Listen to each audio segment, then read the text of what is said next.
Oh man, guess what? Allegedly, Sam's internet is better. We might actually be okay this week. Are we seen? Are we Don't heard? Is jinx. that a thing? Bucho says Sight and good. sound. We're golden. Hello, everyone, and welcome to the Symphony. Symphony Entertainment Gaming and Arts is a gaming company that focuses on horror systems, indie games, organic content, and player agency in an attempt to bring a symphonic approach to horror role playing. I am your host, Bridgett Jeffries, and this evening we are back with episode 2 of Sanguis Ex Tenebrus. I'm really saying that with a lot of confidence, like I remember any of my Latin from college. Watch me go.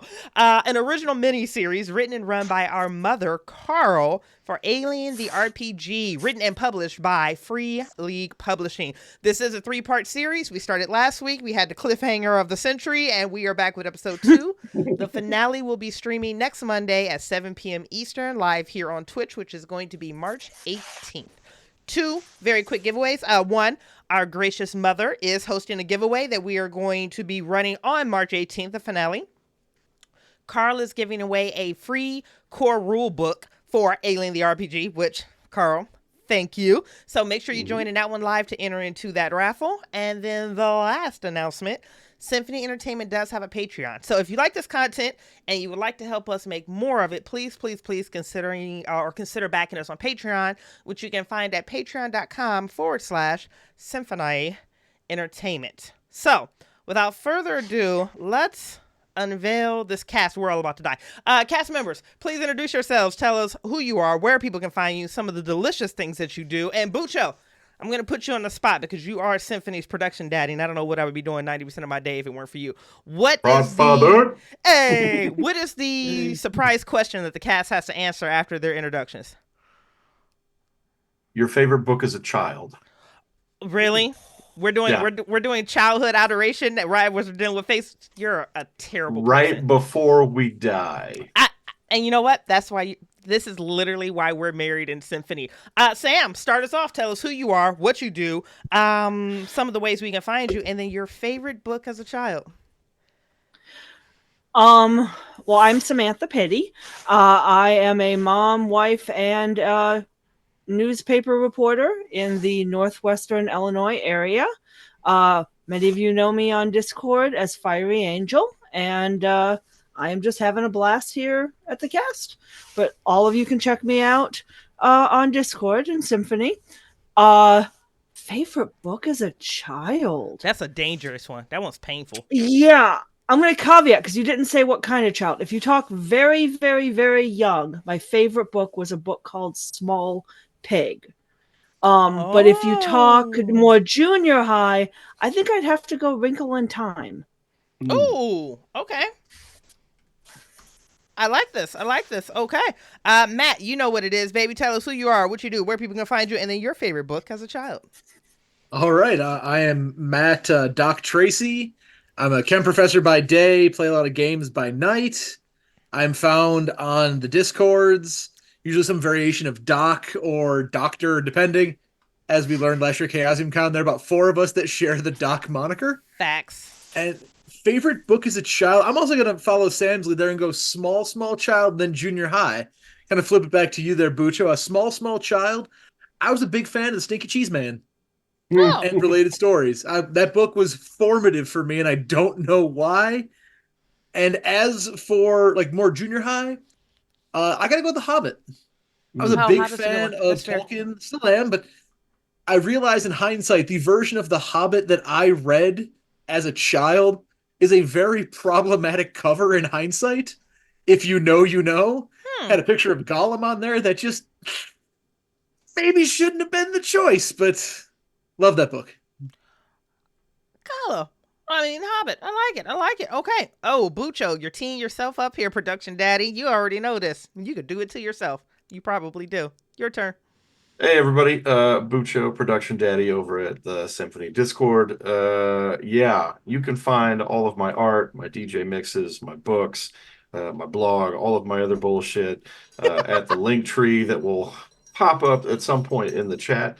That's probably the easiest way to get a hold of me. They're all easy ways to get a hold of me. In fact, here is my latest book, Under a Black Rainbow, currently getting rave reviews from people that actually read and matter. Here we go. And I will say my favorite book, both as a young child and as a junior high age child, even as an adult, is a book called The Rainbow Goblins, and it's about these multicolored goblins who drink the color of the rainbow in order to survive. And so nature hears about this and conspires against them and ends up drowning them in color. It is one of the dark. Oh, it's such a dark book. It's so dark. Yeah, it's a kid's book by a guy named Old DeRico. He's an Italian artist. He did all the art for it. He wrote it. It's fucking stunning. It's a beautiful book. Yeah. Yep. We're all gonna die. This is gonna be great. And then, Mother, please tell us who you are, what you do, where people can find you, and then, babe, you're teed up against this question too. What was your favorite book as a child? Hi, everybody. My name's Carl.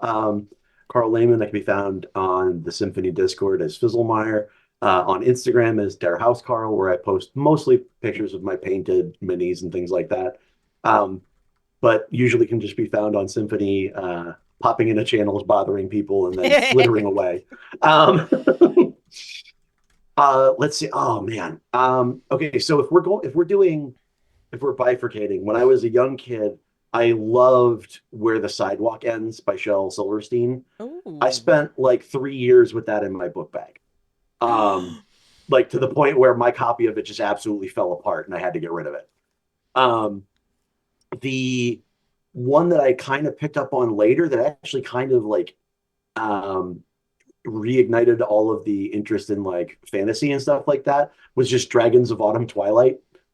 Dragons of Autumn Twilight. Because when I was in 9th grade, that was about my reading level and it was really fun. Like I swore it was high literature at that point, but but still love those books to this day. High fantasy will do that to you, man. Yeah. Listen, it'll open your whole nose up. That is a fact. Oh, Bucho, great job with the last minute tee up on the question. Guys, it's a symphony. You guys already know what I'm about to say, and I'm going to say it again, and I will say it every single time. Content warnings have been discussed with the cast and crew. The X card is in play. X's can be sent via private message in our shared Zoom screen, or they can be sent directly to Carl. If an X is thrown, no judgment is passed, no questions are asked. We will also be using my personal favorite safety tool, which is going to be the green, yellow, red traffic light message, which can be called by any cast member or any chat viewer member absolutely at any time. And without further ado, I am going to slide right out of the way and hand the reins back to Mother. All right. Well, we are going to rejoin the action just as the camera kind of zooms down from the cloud levels and deep underground. Before I do that, though, I'm going to pass it around to you guys very briefly. Just take a brief moment to introduce the character you're playing. And if you could, give me a moment from last time that made something about the character kind of pop for you, or just something interesting that you liked from last time. And we'll start with Sam. So I'm playing Finnegan Gann Palmer, the roughneck, the blue collar worker. I do what needs to be done. No nonsense, no questions asked. I just follow and fix everything that people break. I would say, honestly, the best moment for Gann, or the most revealing moment for Gann last week, was just the intro in talking with Vic and seeing that slightly softer side that Gann can have, and that kind of need for family connections, because to her, the people are the most important and she will do anything for the people. Cool. Let's see. Bridgett, how about you? Yeah, hi. I am playing Stephanie Madison, who is a retired Marine turned doctor here on the settlement. I am currently working here on a contract that I'm hoping to get renewed so that I can eventually bring my young daughter out to me. Chrissy is the entire center of my world, and I don't have a problem showing that to you every day in the scrubs that she sends me based on your favorite cartoon character, or the fact that I operate apparently off of a pretty weird sleep schedule because where she is on a different planet, we do what we can to connect with each other. It's not that I don't want to be here with these people. It's just that I don't want to be here with these people. I think a standout moment for Stephanie from last game session, I want to say it was her being up at 4 o'clock in the morning on the shared comms playing like, a virtual Guess Who or, Who Sunk My Battleship with the daughter. But I think one of the moments that stands out to me the most was actually shared with another PC, which is with the Marshal, when he summoned us for this mission. And I went, no, I'm not going. You literally can't make me go. Y'all have fun though. And he said something to me that literally just hit two of my pressure plates, my emotional pressure plates simultaneously. That was like, okay, fine. All right, I'll go. I think that was probably one of the more meaningful moments for me and for that character, because she was very going to stay at home. They're not paying her extra to do this. They gave her 100 credits, whatever. But there was that moment where Ward was like, hey, this is what needs to be done, and we actually need you, and I promise you I will accommodate you on the time frame that my character yielded. And I thought that was probably one of my biggest standout moments. Cool. I like that. Let's see. Bucho, what about you? So I am playing Ward, who is a marshal. He doesn't really give a fuck about titles. He's a very laid back, but still very serious kind of guy. He takes the job seriously, but I feel like he feels like he's very easy to get along with, which may or may not be the truth, but he feels like he is easy to get along with. I think one of my favorite moments from the previous game was finding about his relationship with Alex, who is his not quite all the time, but most of the time partner in certain ways. They have an interesting dynamic. Yeah, they do. He's kind of the ice to her fire, and somehow it just kind of jives. Yeah. Nice. All right, and Doc. Yes, I'm playing Dr. Brian Jennings, and well, you see, as a scientist on this colony, my job is to make discoveries, to find things that are relevant to the world. I would say my favorite moment with Jennings from last session was the fact that he just, when he thinks there's something to be discovered, gonna throw caution into the wind, because the one thing that keeps popping into my head is that one famous line from Mass Effect with Mordin Solus.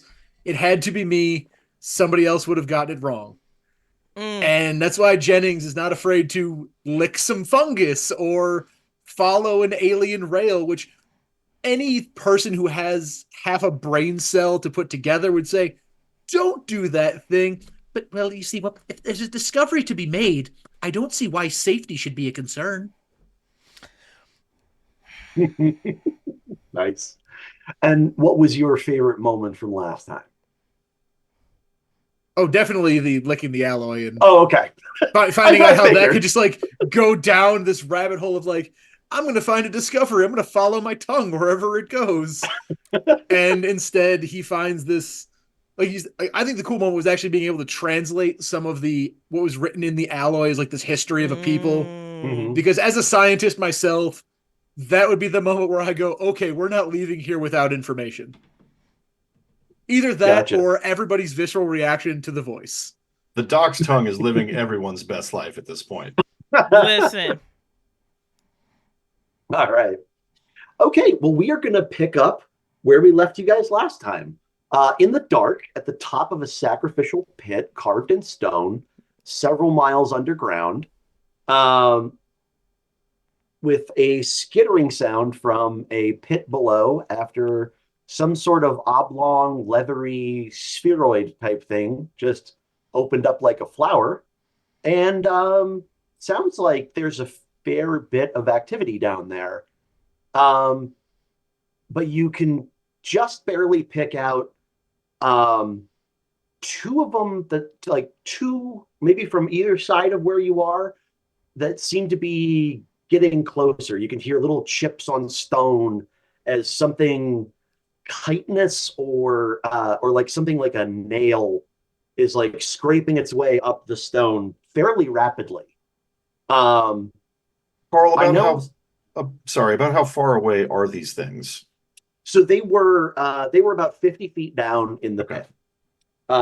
They sound like, at least these two ones that sound like they're getting closer are sound like they're approaching very rapidly. I know several of you have flashlights. Which ones of you have flashlights? I had a flashlight out. Okay. Mine's not out, but I've got one. Cool. Okay. So you got 2 flashlights for the 4 of you. Neat. You can all hear this. We're going to start off.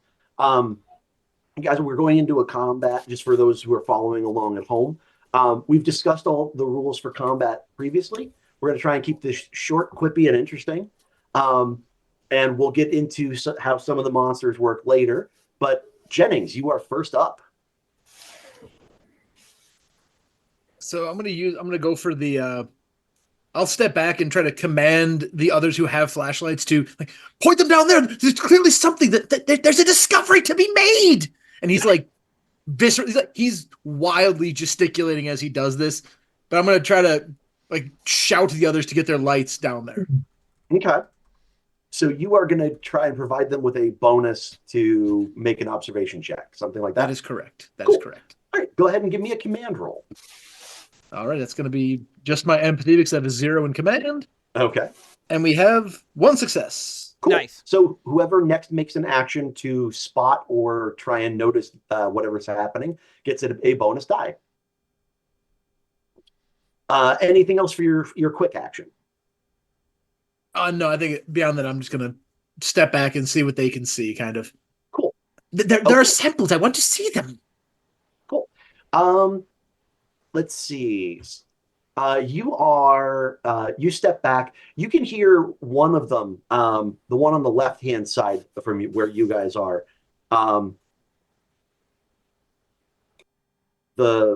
The purchase on the actual, like the rim where you are.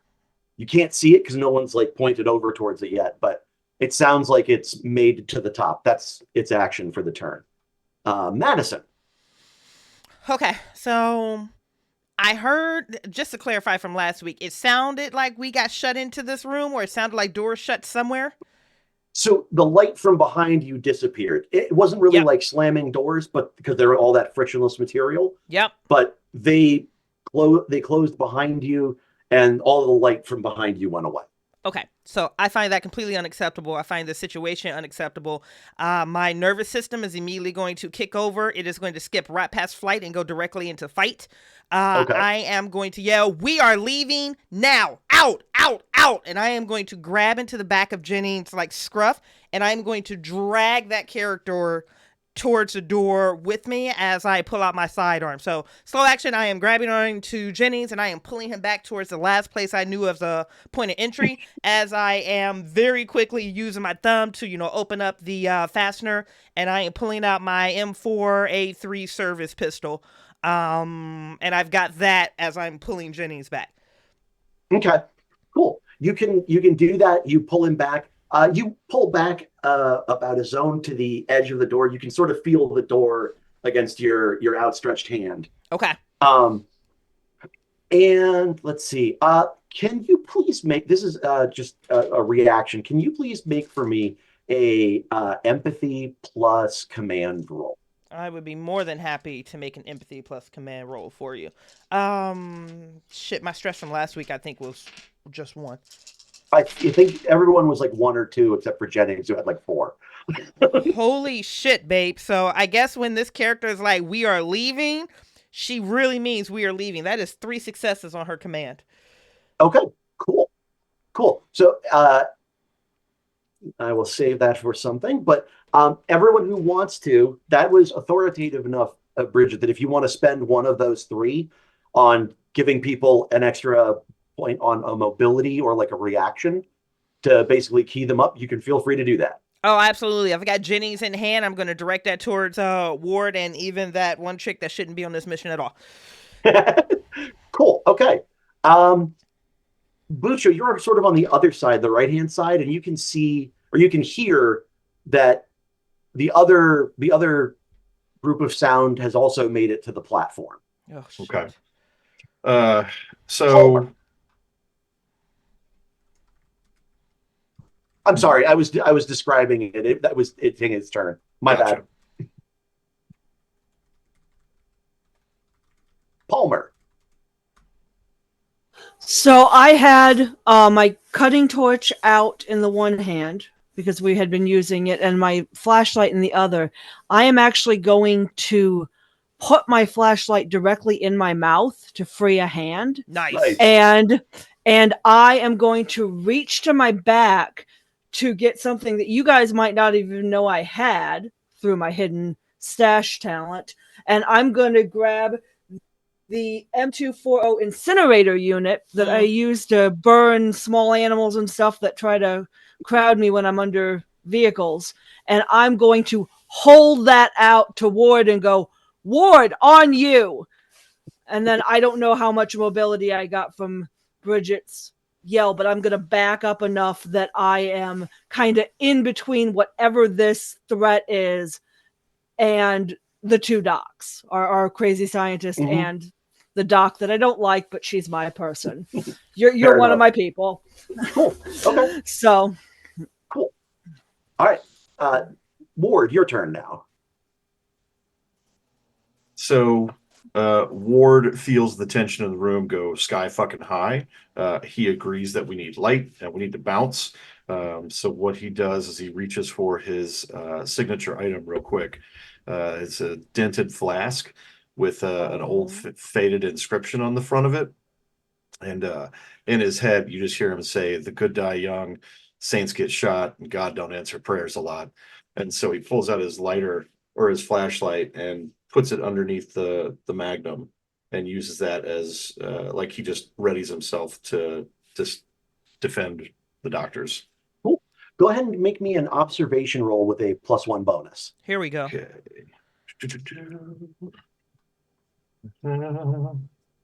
I still have stress die from last time, right?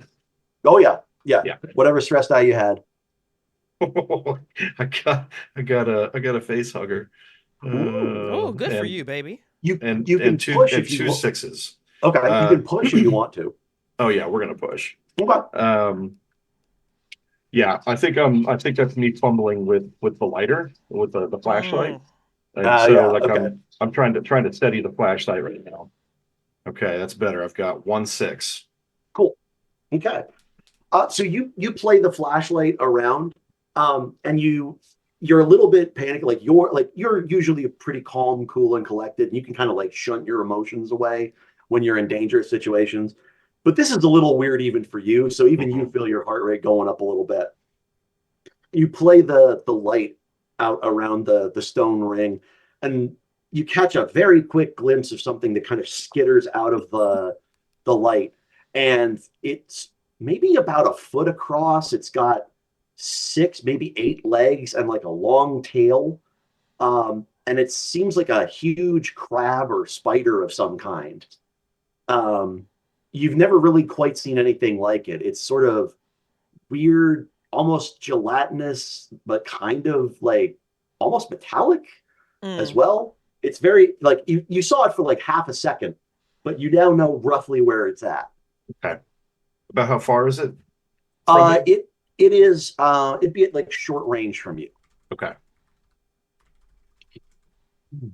Okay. Am I able to shoot at it at this point, or are we moving on? You can take a shot at it. Cool. We'll say that was your swift action. Okay. Oh boy. Okay. And then that. I got 3 6s. Yes, Ooh. thank the Lord. Yeah. All right. So that was with your revolver? Yeah. All right. So it does 2 base damage, and you got 2 bonus stunts to do with that. So you can do whatever you'd like to with that. Oh boy. Those? You can just put it into more damage if you feel like it. I want to put it into all the damage. Yeah, okay. Always I want to blow this fucker up. Well, I rolled its armor and didn't roll any successes, so you did 4 damage to it. Shit. which is interesting. I don't care for that, Carl. Really, Carl? It's interesting. So Interesting is a scary word. it is far enough away from you that you are not affected by this, but you actually like you've spent a lot of time out on the range. You spend a lot of time getting to know your firearm because you're a responsible gun owner. And the instant you see this weird skittering crab thing, you're like, oh, absolutely the fuck not. And you pull the trigger and it blows apart. You hit it basically right center mass. You can see little bits of legs and things like that go flying. It doesn't bleed blood though. What it seems to do is shatter like a yellow green fluid over the stones, and you can actually hear the stones start to sizzle and melt. I'm gonna scream, run. Okay. Those of you who are not used to 357 magnums being discharged in small underground chambers. Yeah. Okay. So that is one of those things dealt with.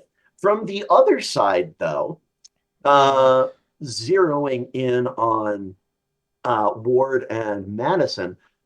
So, chat, here's the fun part about this. I don't control what the monsters do. I simply put them in the same room as the PCs, and then I roll on tables. So if something happens now, it's not my fault. I'm just playing the game. No!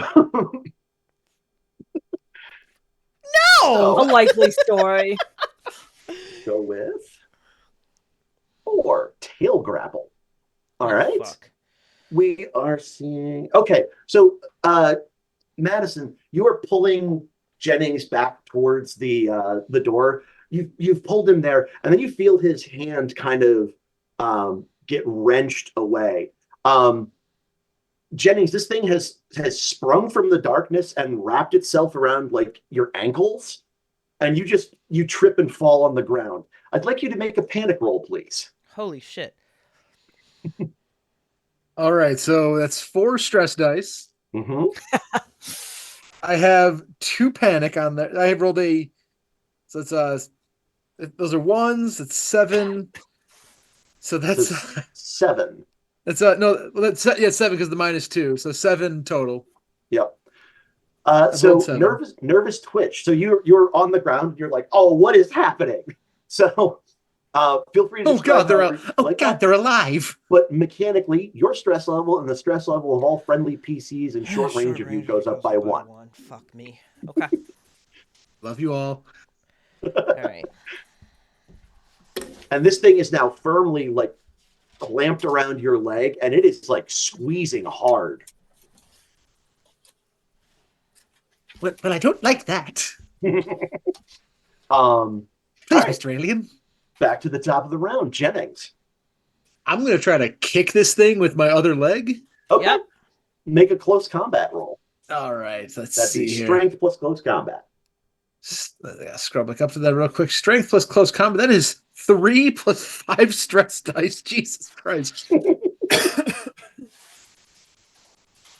And would you believe it's no successes? Nice. I would. Do you want to push that? You know, I do, because this thing is squeezing my leg, and I don't like that. So I will push this roll, taking me to 6 stress. Because I've learned in this game, mechanically, you can't die of a heart attack from stress. True. Oh no. There's 1 success. Okay. But three of the panic dice are coming up as panic. Okay, that's fine. So all you got to do is roll a d6 plus your current level of panic. Yep. So that's 6 plus 3, so that's 9, down to 7 again. Okay, same deal. You're just like, I don't like this. So yeah, he is just flipping the crap out as this thing is around its leg. And it starts out constricting your leg. It's like cutting off circulation. Now you feel it like squeezing. It's going to take its turn. Don't like that.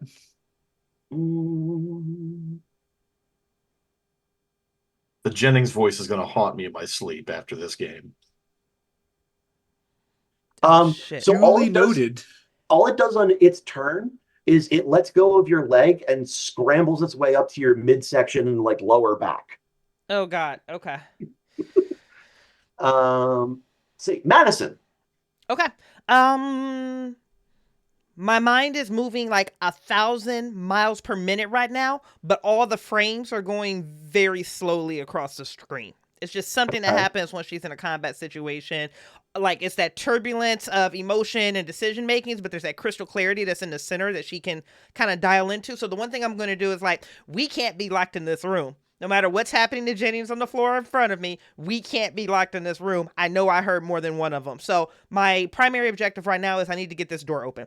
So I'm going to drop Jennings and I'm going to like, hang in there. And I'm going to do what I can to get this door open. While I'm looking for a way to get this door, this latch, this opening, I am going to call out like, Ward, what am I smelling? What's on fire? Because again, things are moving slowly inside. She recognizes the scent of something is burning. That's concerning. Let's triage that into our decision makings as I open this door. Okay. Ward, what's burning? It's their blood. It's sizzling the rock. It's I have to acid is my best guess. Let's see. Go ahead and your choice, Bridgett. Heavy machinery roll. Okay. Heavy machinery. So strength is at a 4. Heavy machinery is at a 1. My stress just went up because of Doc's panic. 1 success and 1 panic. The total on my panic score is 1 + 2 is 3. I'm okay. Is fine. Yep. You're holding it together. Yeah, you've dumped into that combat time like this is weird, but you've taken like automatic gunfire before. This is not. Yeah. I think that panic comes in as I'm like looking for the latch or the pressure relief on this door. Is like acid blood. Okay, so 1, that doesn't make any sense at all. Maybe he's in shock because again, that doesn't make any sense. Nothing bleeds acid. Acid literally can't work through a nervous system that way. Yeah, but do I get the door open? That makes no medical sense. He has no idea what he's talking about. No, we triggered a booby trap or something with the shell of the right, whatever. We'll figure that out later. So you look up at the door and sort of you can now see it sort of in the flash of gunfire and the lights playing around, and it seems like a bar has sort of slid into grooves maybe about 4 inches wide, and it just sort of goes through the whole thing. It's holding the 2 doors shut. You think it's pretty easy to move though. You gotta be fucking kidding me. So you can slide it to the side. And sure enough, it actually slides incredibly easily back into the wall. Okay. And as it does, you hear a hum as like the crystals that lit up before light up in the basin again and sort of start working their way back up into the main chamber. Yeah, guys, we really need to go. We need to go now. I am not going to swing that whole door open, by the way, Mother. This is enough where I'm holding that door where we can get through. That way I have control of shut it, close it. This isn't a you're open at about 4 feet. There we go. Yep. Yeah. Okay. That's me. Cool. And Madison, you don't know how you know, but you know that there are more down there but that they're not coming for you. Palmer, your turn.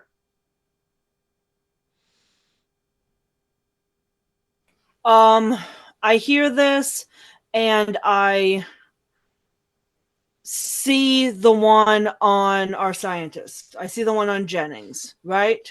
So I'm going to run to him. Probably dropping when I get there the flamethrower just so I have a free hand because I had both of them and Ward didn't have a chance to take it from me yet. And I'm going to reach out and just try to pull the skittering creature off and throw it high into the air, like almost like you do a clay pigeon, so that maybe somebody can shoot it. Cool. So is that going to be a strength or what is that going to be? Make that close combat, which I think you're pretty decent at. I'm pretty decent at that. So 1, 2, 3, 6, 7, and 2 panic dice. But there's no successes, so I'm gonna push it. Good for you.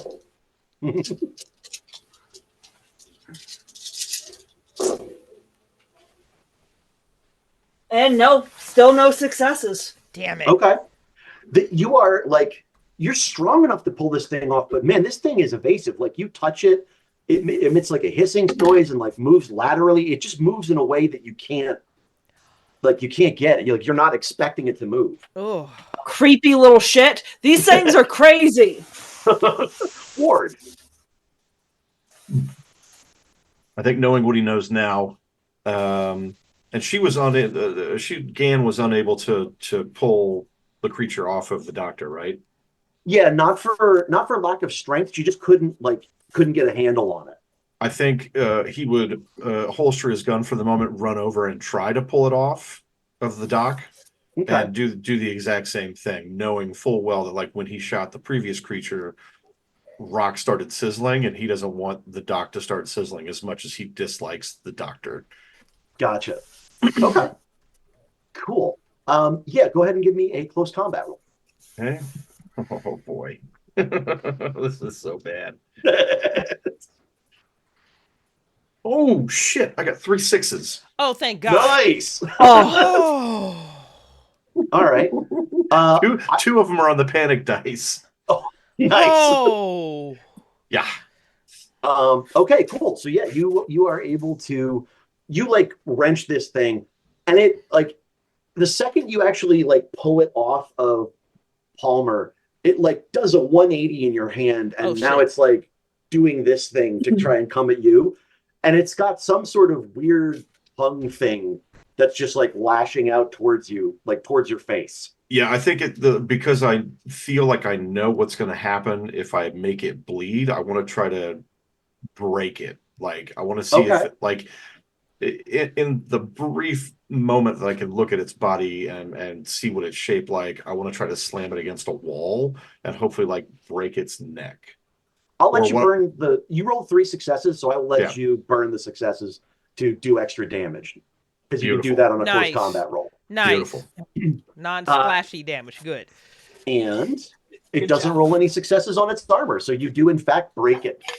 So yeah, you throw it against the wall, and it hits not a sharp piece of rock, but like a decoration or something like that that's been worn off by time, and you hear an audible crack and like a pop from inside of it.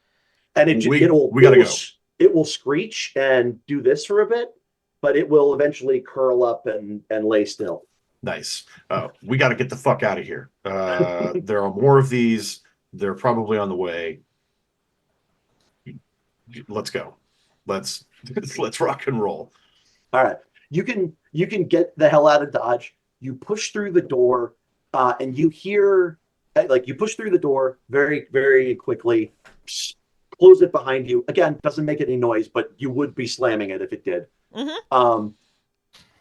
And you can hear like that hum from before gathers in intensity, and you can see light now kind of coming out from the cracks in the building, and with it continues to glow brighter and brighter. So what would you guys like to do? I'm just curious. Oh, go ahead, Sam. No, I think what Gan is thinking is those things can't get out. She doesn't know what they are, but they're horrifying.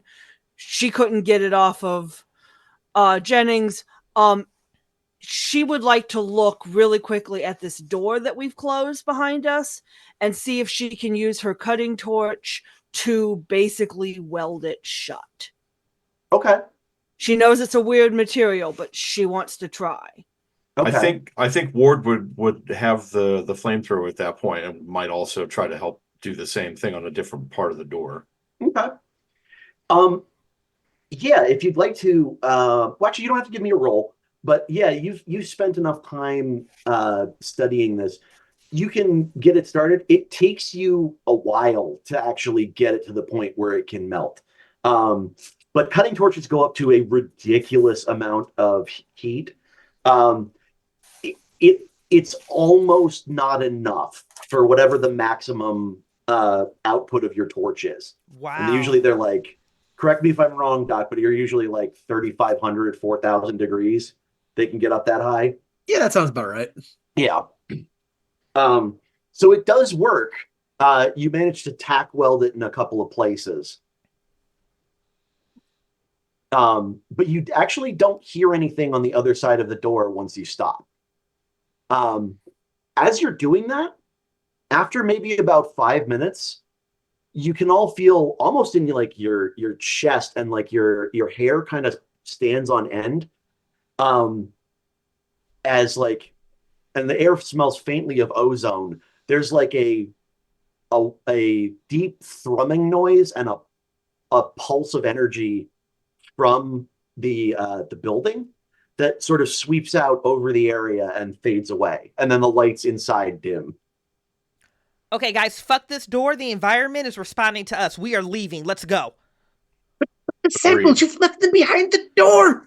Ward, you fool! We could have taken it back and studied it. We absolutely do not need to take that back to this colony. Not until we know exactly what the fuck it is. We're not taking it anywhere. How else are we going to understand what the fuck it is unless we take it back to my laboratory? We're having this conversation on the move, right? Yeah. Yeah, okay. Imagine like you're just like dragging Jennings by the back of his collar. It's like We're just kicking you all the way. What I know, motherfucker, is that attacked us, and we're coming back with more reinforcements so that we can get a proper sample. But right now, we are not built for this. Oh, good. This crew is not built for this. As long as we're coming back, and Jennings just looks giddy that you said that. Like, yes. We are coming back. The royal we, yes, of course. Yeah, the royal we. Okay, so you guys pull back to the crawler? Yes. Okay. Yes. Okay, yeah, you can make it back to the crawler. You do jump at a couple of shadows on the way back, but they are mostly just the rodents and things like that that you saw here before. Yeah, I would be pulling at the tail of the group and covering our asses as we got back to the ship. Yep. You can pull all the way back to the crawler. As we're pulling back, Carl, yeah, may I burn a use of my M314 motion tracker? Now that we've seen these things, we know roughly how big they are. I'm hoping with a scientific mind such as mine would know the difference between these strange bug scorpions and puny space rats. Sorry, I don't think I quite. I want to see if there's still motion going on as we're running away. Like, they're dragging me, and I'm like, hold on, scan. Yeah. Oh, yeah. Use your motion scanner. Yeah, you can. Go ahead and make an observation roll with it. Alrighty, that's actually my good skill. Oh, there's so many dice in this pool. I'm shaking them near the microphone, but you can't hear it.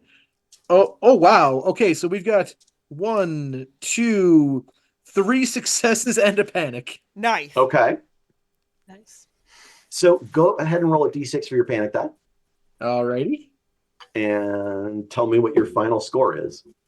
So that is, I have 6 panic. I rolled a 2, so it's 8, which with my nerves of steel goes down to 6. Nice. Yeah, we're in the scientific investigation part. You're fine now. Let's go, baby! The accelerated heartbeat and sweaty palms is normal now. Right, my knees weak, arms are sweaty. All right, vomit on my lab coat already. So you were making an observation check. Yes, and I'm hoping with multiple success that I can at least differentiate between, because if memory serves from last session, like I was pinging rats and small creatures.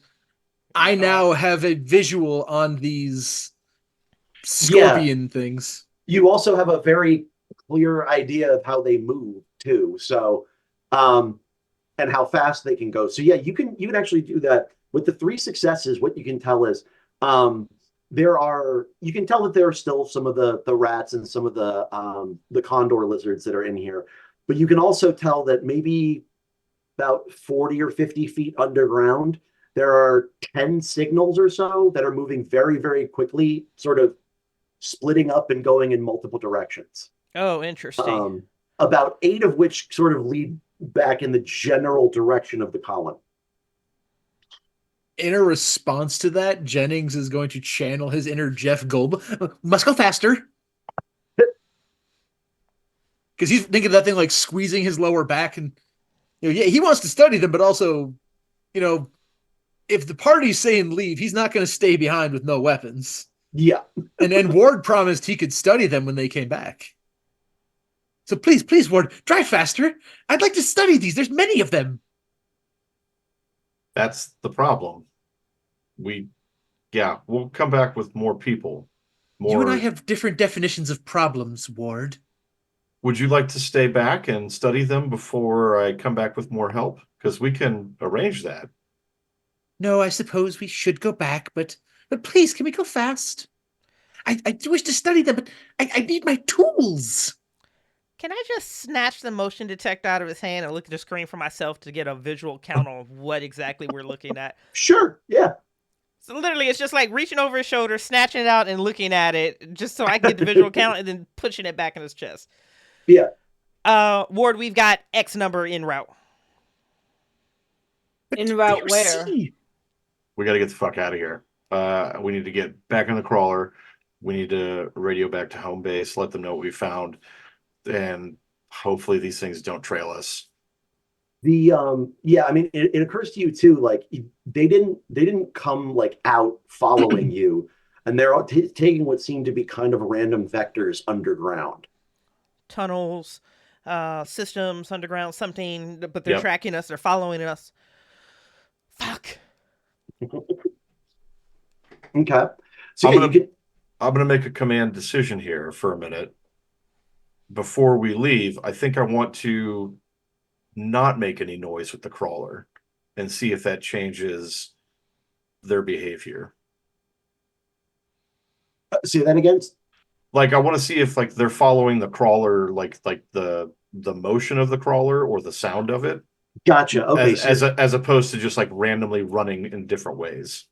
Gotcha. So you're gonna let the crawler sort of come to a stop and turn it off for a couple minutes? Yeah, and I want to see how they behave on the screen. They don't seem to react to it. They seem to be following various random patterns underground. And they're sort of getting to the point where they're getting a little hard to tell where they actually are. They're hitting like the range of the motion tracker. Okay. It feels like they're not following us directly, so then they seem to be out of range. So let's just fucking book it back home. Let me talk to the top brass. Let me see what we get going. This is an issue.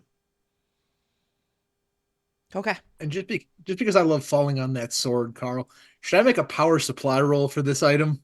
Yes, you should. You used it. That is 2 successes, so we're down to supply 3 on it. All right. Nice. I mean, you got a great result out of that. That definitely burned a lot of the power, though. But you can probably charge it up in the on the way back. And as we're heading back and they're driving and studying this and watching the tracker, Jennings is just taking pages upon pages of notes. Okay.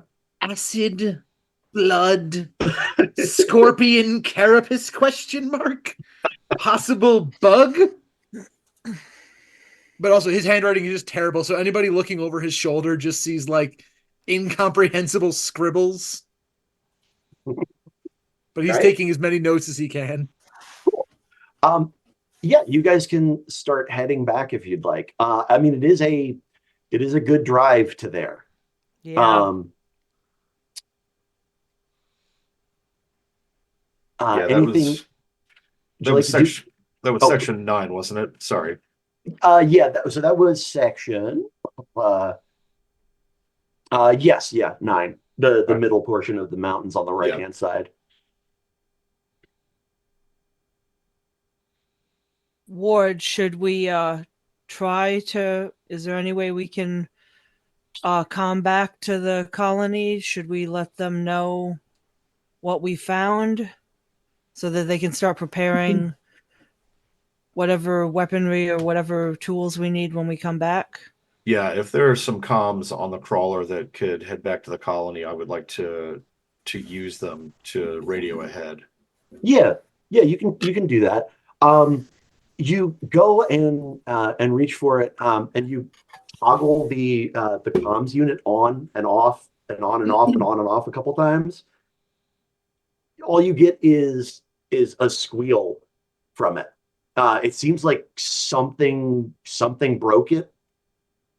If you'd like to, you can make a comm tech roll to try and get it. I was just going to ask if I could make a motherfucking comm tech roll. Here we go. Here we go. Here we go.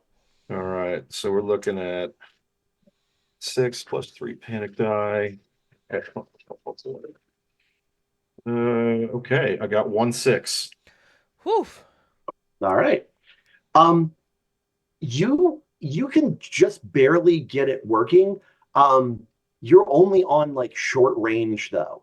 Normally this would be enough to like reach back to some of the repeaters that are at the edge of the colony's like area of influence. But you've only got maybe a range of like a day or two from you. Okay. Something has basically completely burned out the high gain antenna. Is that something that we can check while we're driving, or is that something that we would have to stop and check? You can check while you're driving. The person would have to kind of be on top. You'd want to take it easy. You wouldn't want to go over really fast over mountainous terrain. But Yeah. if you hit a flatland, which there's a couple between you and even the edge of the survey area.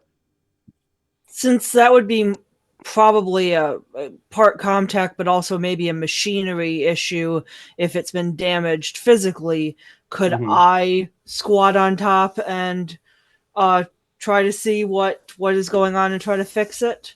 Sure. Yeah, absolutely. Is that going to be Comtech or heavy machinery? That will be heavy machinery because you are actually like interacting. And again, while you're up there, like sort of pulling wires and rerunning things, you do see that it is starting to cloud over a little bit. This motherfucker. We do not need rain on top of everything else right now. Rain, busted comms. That is 2 6s. Oh, nice. And no panics. Okay. No panics. So Ooh.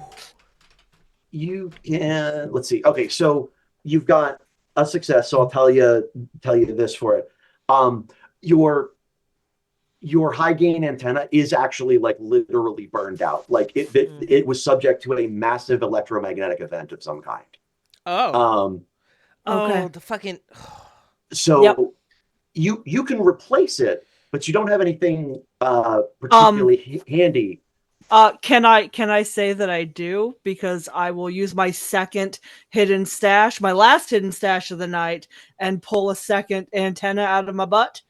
You specifically can. So I would like to. I have another one. I have to go back into the crawler. I have it in a hidey hole. I'm like, oh my god, thank God I packed this, and I fiddle it and I climb back up and try to repair it. We all watch as Gan pulls a whole new antenna out of her ass. Out of her ass. Yep. Ah. So you can produce that. Probably smacking a side compartment, which is usually for med kits and things like that. But sure enough, you maintenance this crawler a couple weeks back, and you just stash an extra antenna in here in case it ever came in handy. And since you rolled 2 successes, I won't make you roll for the second one. So you can get that installed. It'll take you the better part of a day, but you will get it installed. Okay, I will do that. Okay. Just don't shake me off, Ward. I'll be up here for a while. No, I got you. You just let me know. I'll keep it smooth sailing down here until you're done. Okay, so the antenna, it was burned out by some form of electromagnetic event, or are we thinking that it was atmospheric, or whatever the weird pulse thing is that radiated from inside the Dungeon of Doom? Feels to me, and maybe Jennings has got a better idea, but it seems to me it probably came from the Temple of Doom. You call it the Temple of Doom. I call it the greatest scientific discovery in 20 years. Yeah, how are those bruises on your wrist and ankle, by the way, there, Jenny's? Pain is learning. It's swelling up nicely, actually. I would have Pain gotten is- some good measurements on that just so I can start like helping with his diagnostics or his observations. Like, well, whatever it is, it has a reach of blah blah blah, a wingspan of blah blah blah. Given the pressure thank and the you, bruising of these Stephanie. broken capillaries, it probably blah blah blah. I appreciate you taking a scientific approach to this. Yeah. Well, that's now what I that we're would- not really in danger, it's easy for us to sit down and think about it. Towards the end of the day, when Gan is just wrapping up, um, uh, Ward, as you're driving, you can see off to like your left-hand side, maybe a couple of miles away, in roughly the area where that claim jumper area was, you can see like a plume of black smoke kind of curling its way up into the sky. I'm gonna try to use my watchful talent. Okay. The hairs on the back of my neck stand up when enemies lurk nearby. You get a +2 mod to observation when trying to spot a sneak attack. That's so like dope. I am on edge right now. Okay, cool. Yeah, you are on edge. You are keeping your eye. You can see. Actually, go ahead. Yeah, go ahead and make me an observation roll. And you're not being tracked right now, but you can use that watchful bonus. Okay. Ooh, I got 2 facehuggers and a 6.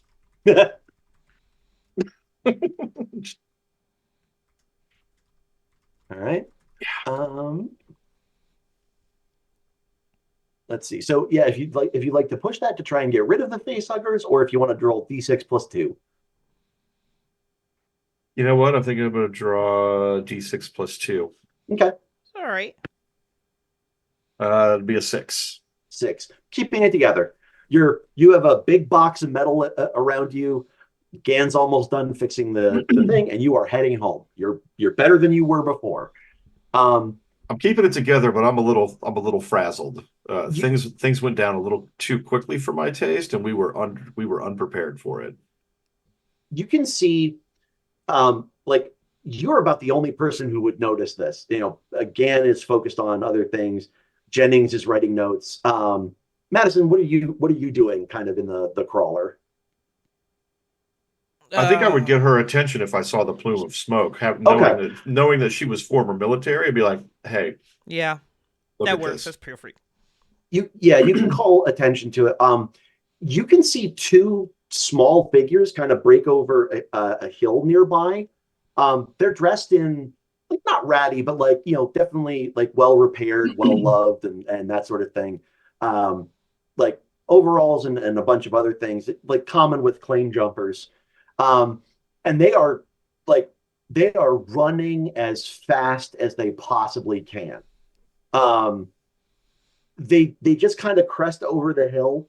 You are not close to them. You are like probably a half mile away. Okay. But like you notice it, and you can pull out the binoculars and you can see them.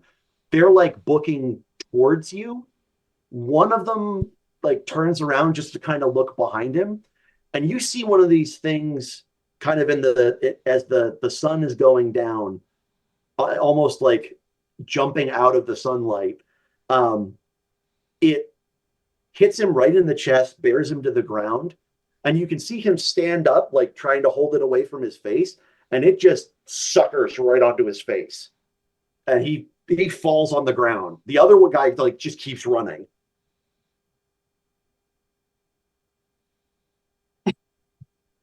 I'm gonna take a voluntary stress die for that one. Okay, yeah, feel free. If that's stressful for you. Yep. I'm gonna go. How many days away? Where are we? It's an 8-day track where we were. Where are we? So in that? It's an 8-day. Basically, it's an 8-day trek back to the colony from the edge of the survey zone, and the survey zone is about a day and a half across. So you're almost out of the survey zone. Okay. After basically driving away from it and getting the antenna repaired. So about 9 days out, basically. About 9 days About out. 9 So days out. Okay. we're gonna hit a point where you guys you're gonna be able to calm down and let your stress functions return to normal. Yeah. But yeah, again, we'll finish it. Are you going to stop for the guy?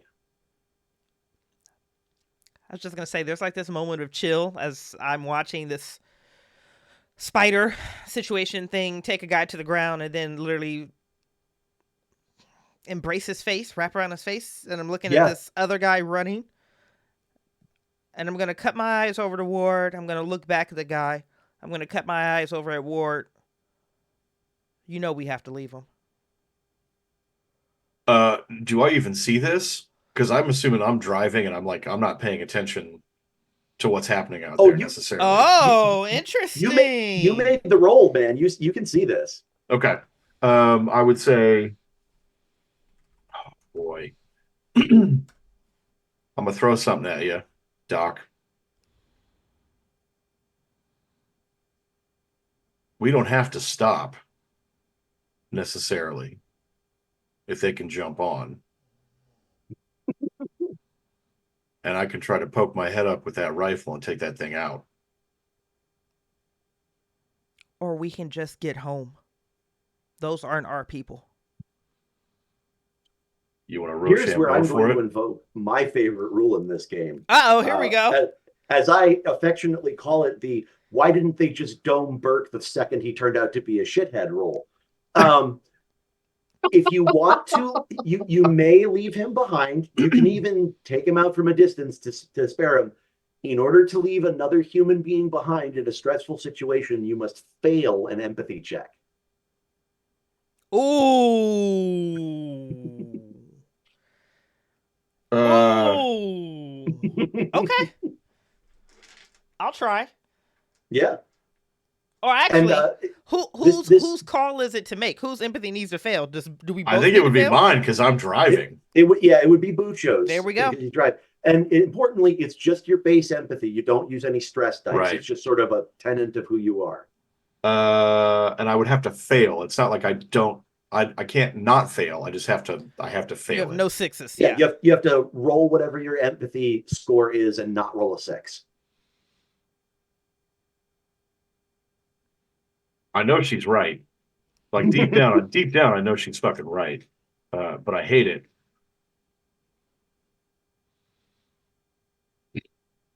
You rolled a goddamn 6, didn't you? 2 sixes. Oh, I was at 3 Fucking sixes. Mr. Morality. 2 6s. Aw. 2 He's 6s. a jelly donut. He's crispy on the Okay. outside, but he's got a heart on the inside. Okay. He's a marshmallow. There is something about it, man. Like you are normally you're entirely fine being calm, cool, and collected, but there's something wrong about that. You can't leave that guy behind. Yeah, I'm not cool with leaving somebody behind if there's even the possibility that we can take care of them. I do want to try. I'll tell you what, Doc, if you want to take over the wheel, I will trust you to take the wheel. Let me try to take the shot while we're getting closer. Ooh, quick pause for me. Take the shot. There's 2 guys running. One just got bodied. There's another one running. You're saying take the shot as in Bridgett got confused. Take the shot as in the one we're trying to save? No. Take the shot against the face hugger, the creature. Oh, that's pursuing him. Because we can't stop. If we stop, then we got to deal with that anyway. But if I can take it out before we get there, maybe we got a better chance. Is there any point in me arguing with you about this any further? Of course. I'll slip into the driver's seat. It's a very reluctant slip into the driver's seat. And it's visible on her face. It's visible on my face that I am angry on simmer. But I'm focused on the task at hand. Okay. I'm going to look at you and say, we're going to be back within 5 weeks for sure. I hate that this character can break me. Fucking Bucho. In fact, I think we're going to make it under 4. So that's something. I slip into the driver's seat for this bullshit Okay. add-on mission that we're doing for no reason. I grab my rifle and I find a way to get up to the top of the machine so that I can post up and hopefully get 1 or 2 good shots off before we get too close. Okay. Cool. I imagine you pop up, and I'm just like, "What the fuck's going on?" Yeah. Like, You just keep doing that. We got other Okay. things happening. You Fair focus enough. on that. I'll let you know when you got to worry. You'll let me know when we're in too deep. Uh-huh. Right. Uh-huh. All right, Bucho, go ahead and make a ranged combat roll. Okay. Oh boy. Because you do, in fact, see something sort of in the grass behind him, kind of like moving it from side to side. Okay. I got 1-6. Okay. Boom. And wow, your rifle does 2 base, right? Correct. Okay.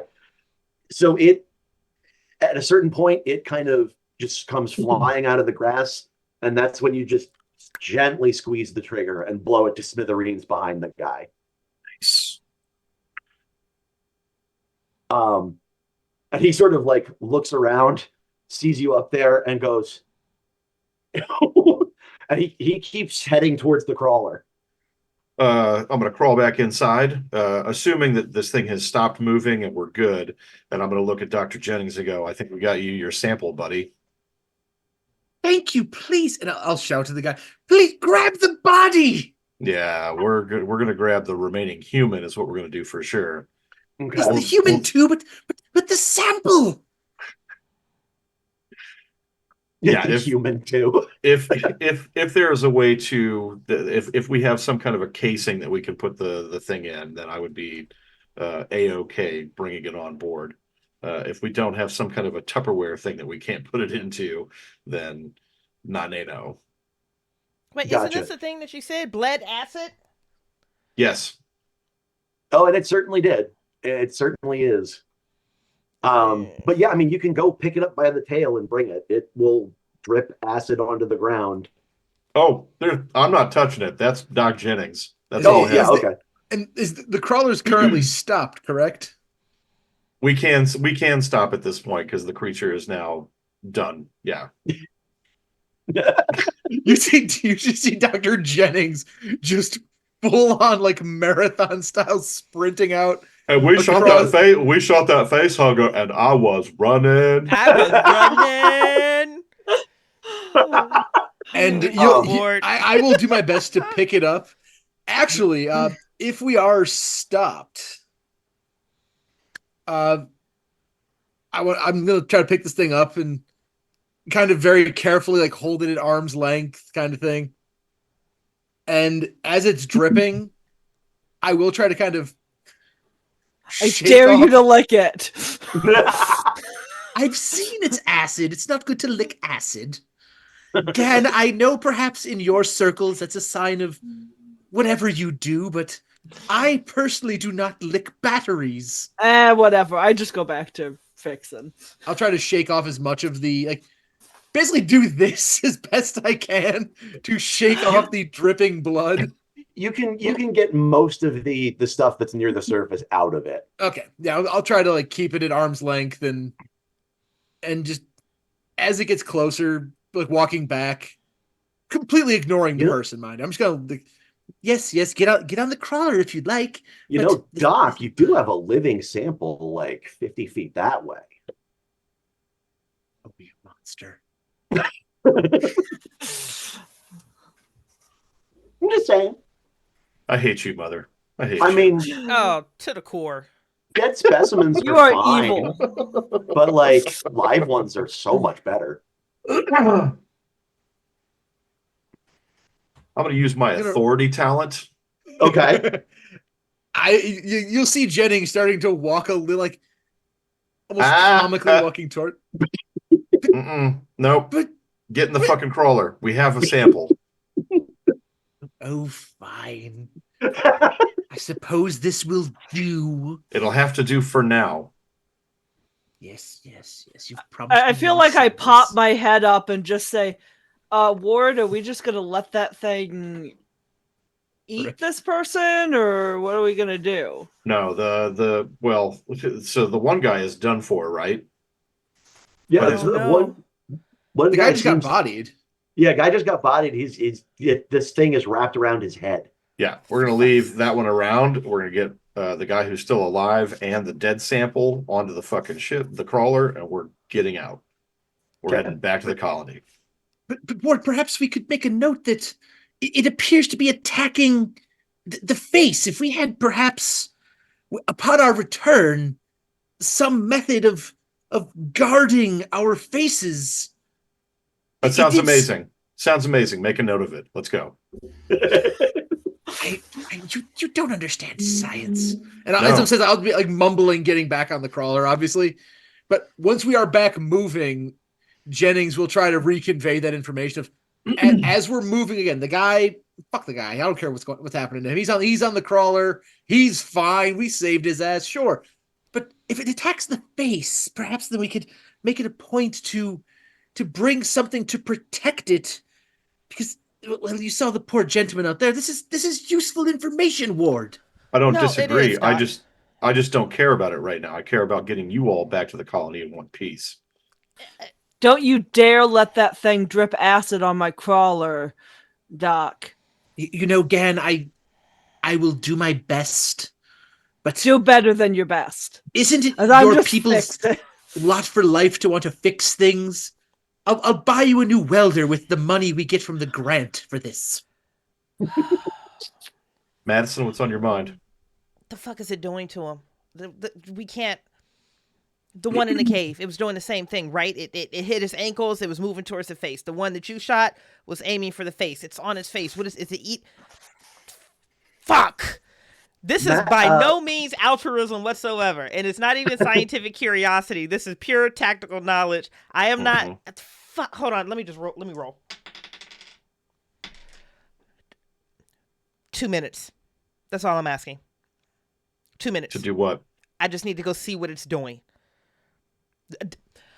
Doc Jennings is right. Is it eating? Is it absorbing? We just need to know what it's doing. Are you armed? Yeah, I'm armed. Okay. Then I will say, okay, you got 2 minutes. I'll post up on Overwatch up top. Okay. I'm going to get my kit and I'm going to beeline towards this guy. Okay. 2 minutes. Please be safe, Madison. Yeah, I'm on it, Doc Jennings. 2 minutes, that's all I want. Ward, if this thing jumps off of him and onto me, I got you. go. Thank you. Mother, I have to know what it's doing. I understand. Yeah. You approach. Seems like the guy has fallen down in the grass. This thing has wrapped itself around his face.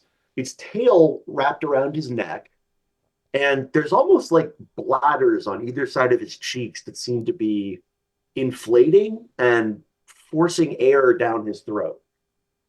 The guy's still alive?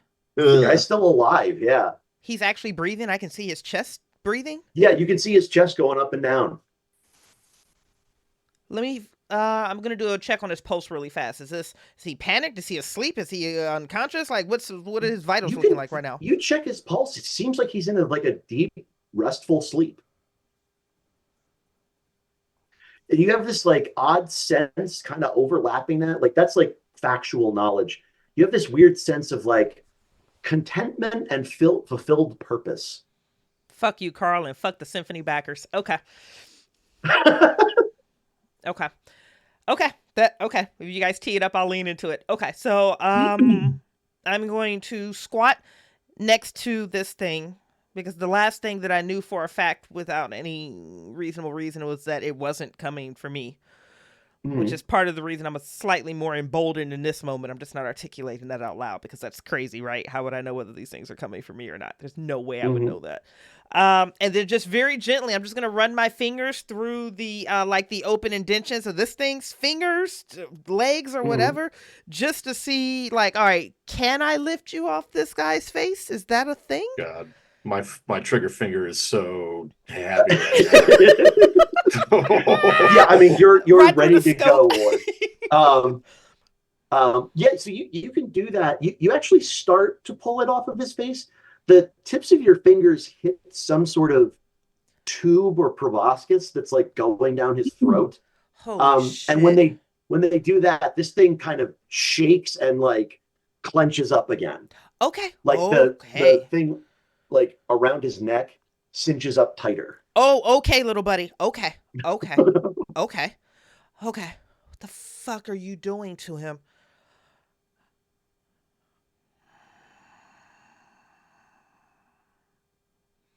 I look over my shoulder. I can't see Ward's face, but I know that he's watching me. And I'm just going to look over my shoulder as if I'm trying to communicate something to him. I see him waving me back. I look back down at this guy. The fuck are you doing to him? I'm not going to pull out my service pistol. Okay. I'm going to click down the safety, and I'm going to point it straight, straight into the back, the chest of whatever this thing is. That's going to be like, straight shot to his forehead. And I'm going to look at him as he's breathing peacefully.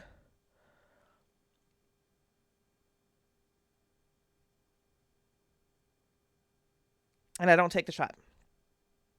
Okay. I engage the safety. I step back. I holster the gun. I look over the guy one more time. And then I'm going to book it back to the crawler. Okay. When she gets halfway back to the crawler, I take the shot. Okay. I put it right through his head. Okay. Boom. You have a vague sense of that being a mercy. You're not sure why. Yeah. All right. And so one of the claim jumper who made it to your car is very winded, breathing heavily, but they managed to choke out, "Thank you." What were you guys doing? What happened? We were just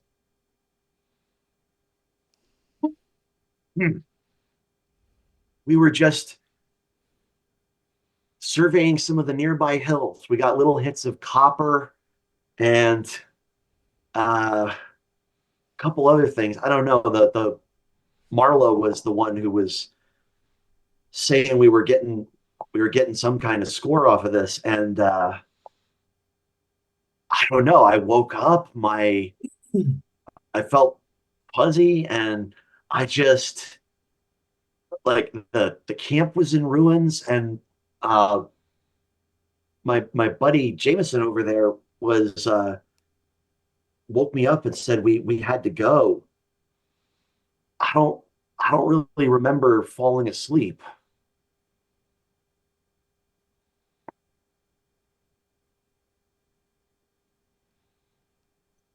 Mother, does he have ligature marks around his throat? Boy, he sure does. Oh, God damn it.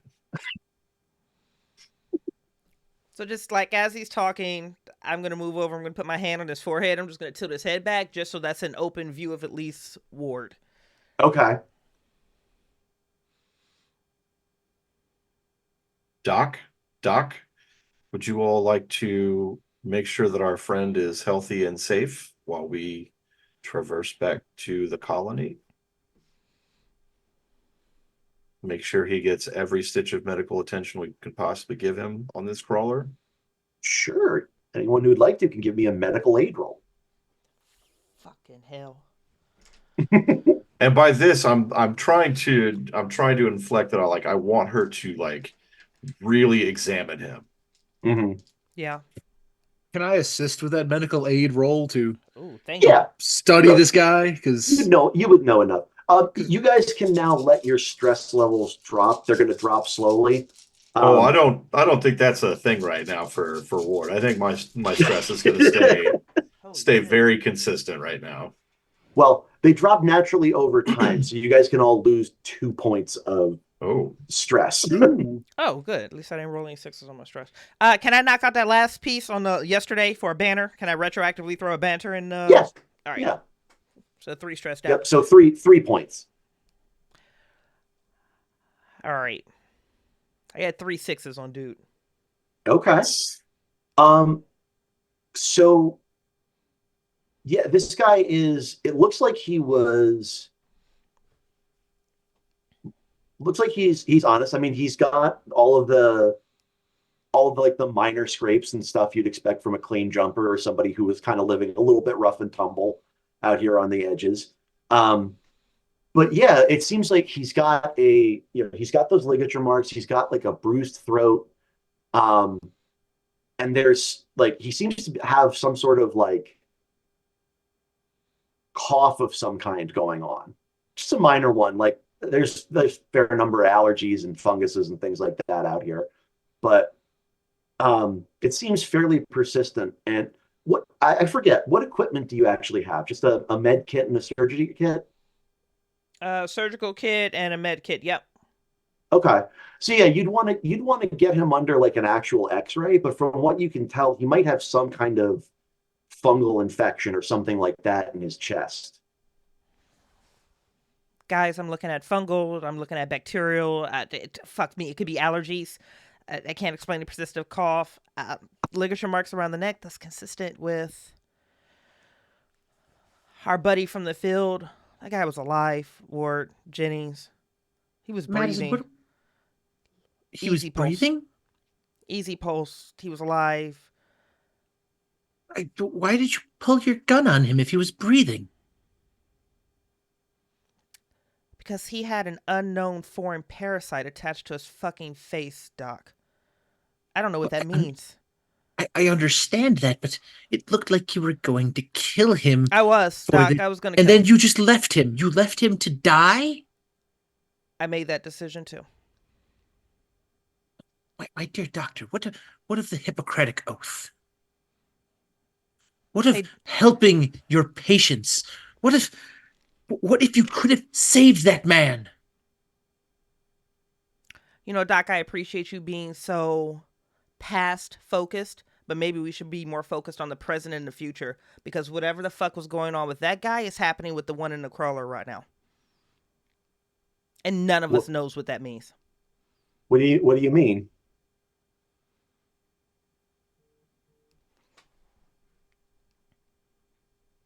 He's like looking around at the two of you, got two of you arguing. When you say that, he's like, what are you talking about? If you'll excuse me, doctor, if you'd like to take care of this patient, unlike your others, I appreciate your help, but I'd like to figure out what these ligature marks and the sample that we did bring back. I'd like to. You take care of this, and I'll go look at that.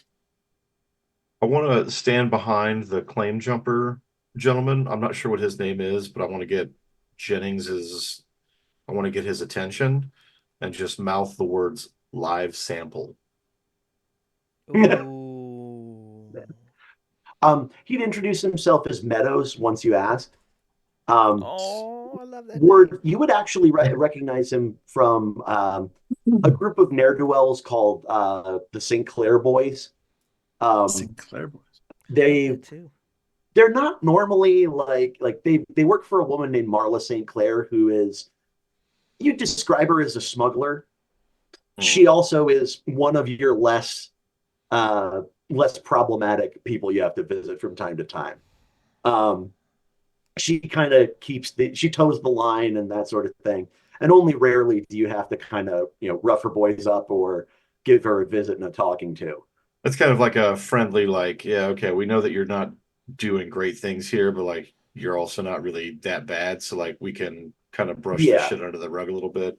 Exactly. Yeah. Like she's not running hard drugs through the colony or anything like that. Usually it's food, medical supplies, things like that. Half the time you're going on a visit to give her advice that like, hey, we could really use these supplies. I'm sure Helen would pay a handsome price for them if you manage to get your hands on them. I would like to, if I can at the moment, use my command skill and kind of put a hand on Meadows' shoulder. Be like, Meadows, we've got you. We couldn't help your friend. But if you would, please let Dr. Jennings give you a full checkup as we head back to the colony. that would probably benefit you, just to make sure that you're not coming down with some kind of a desert sickness. You know, we don't want to get infected either. So, is there some kind of a containment area that we could put him in where like he wouldn't feel like he was in jail, but like he would understand that like we're trying to do it for his benefit? Yeah, like a safety harness you could put him in. Sure. Yeah, you could do that. I mean, Gan could also like you've probably got some spare sheet metal in there. Gan could probably like create a small wall or something like that. If Gan comes down at this point and hears fungus, because that's the party line we're hearing, I'd probably say if you want to ward off infection, he can have my compression suit for right now. Oh, if you don't mind being kind of suffocated, but it has an air supply and everything. What do you think about that, Meadows? Is that okay with you? Like, we want to make you feel like you're welcome here, but we also want to make sure that you're healthy. No, I get it. And if I got some kind of ick going on, I don't want to get it on you. Yeah, I mean, it's just a standard compression suit, right? I've worn them before. It's not going to be a great week, but whatever. Okay. You guys had the decency to pick me up. I really appreciate it. And I feel confident that if the power supply to it or the air supply is low, I can keep charging it if need be. Yeah, in the crawler. The crawler has circulators for both of those things. So you can basically hook it into the crawler supply. And right now you're pulling from the outside air. So like you can keep things running almost indefinitely in the crawler. And I don't know why I feel this might be necessary to remind people, but the compression suit does have an armor rating of 2. Just in case, perhaps that's a useful piece of information. I personally appreciate that information. Just speaking that into the world. Yes, yeah, he'll agree. He'd like a little, food and water at some point, but oh sure, have something to scare. But he'll gladly climb in one of the compression suits and sort of seal it off. And I mean, he seems pretty good natured. Like, seems like he's pretty decent. Well, he's he gives a he makes some small talk with you guys if you want to. But otherwise, he just respects that you've got a job to do, and you were kind enough to help him. So he's trying to stay out of your way. Right. Well, Meadows, I'm gonna go back up. I'm gonna have a chat with Gan, make sure that we are on schedule to get home. Sit tight, work with Jennings, whatever he needs. Just try to be accommodating. And we'll get you home. Okay. Cool. Yeah, you can head out. You're going on into full night at this point, but the crawler's got plenty of lights to keep going. You can work in shifts, heading out. That's kind of what you did coming out here. Let's see. And you should be within range if you wanted to try and make that call. I do. Yeah, I think I would keep trying to make that call. Okay. And I will help him. Okay. I also have contact, and I just helped fix it. So if it needed to be kind of jury-rigged, I can show him how to fiddle with it. Yeah, you need to, it's not a standard setup, so you need to kind of keep playing with it a little bit. But yeah, so you can grant him a +1, and yeah, Bucho, if you want to make a ComTech roll. God damn it! I got a face hugger and 2 6s. You might still be okay. Well, what's your stress level at? Just 1. Oh, we're Just down 1 good. Yeah, were it me, I would let that ride. Okay. Yeah. So just roll a d6. That's gonna be a 7 total. Okay. So your stress level and everybody else's goes up by 1. Oh, fucking twitchy ass Ugh, It's okay. I was at 0. same. It's less that you're like twitching. It's more like you get impatient with the radio. It takes a while to kind of get it tuned and things like that. I'm really trying to just reach somebody, and I'm starting to get frustrated with the Ward, calm down. It's okay. We'll get it. We'll get it. I'm calm. We'll get it, There's just a lot going on at once, and yeah. So for the one success, you'll succeed. You'll be able to reach out and make contact with somebody. For the stunts, though, you can do +1 to a later related roll. You don't need to overcome the same challenge again. You can do it in half the usual time. You can get new or unexpected information, hide your tracks, or show off.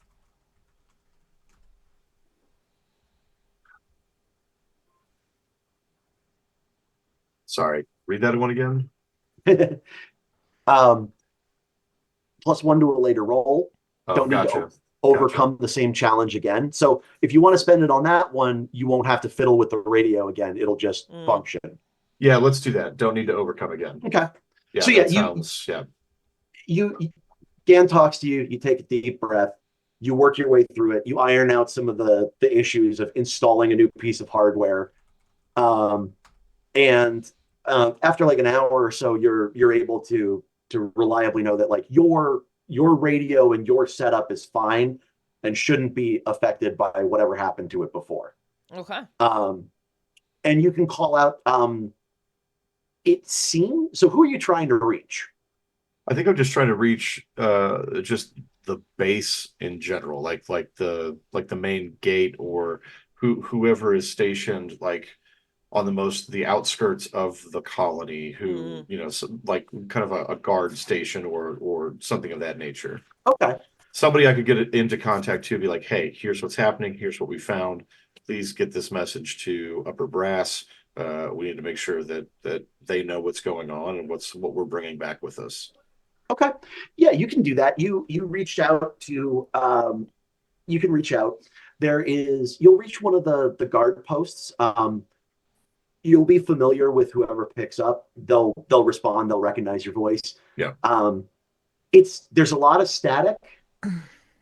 Not from your end. You just did all of that, but probably some of the stuff at the colony got disrupted and they're in the process of repairing it.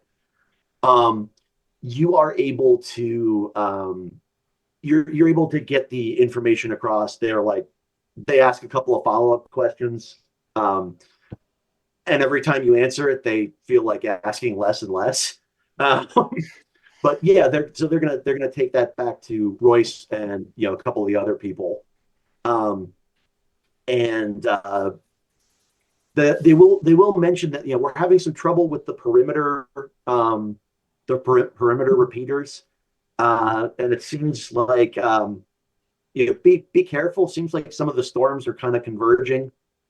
They should be converging over the colony in the next week or two. Could get a little hairy on your way back, or maybe when you get here. Just heads up, be careful.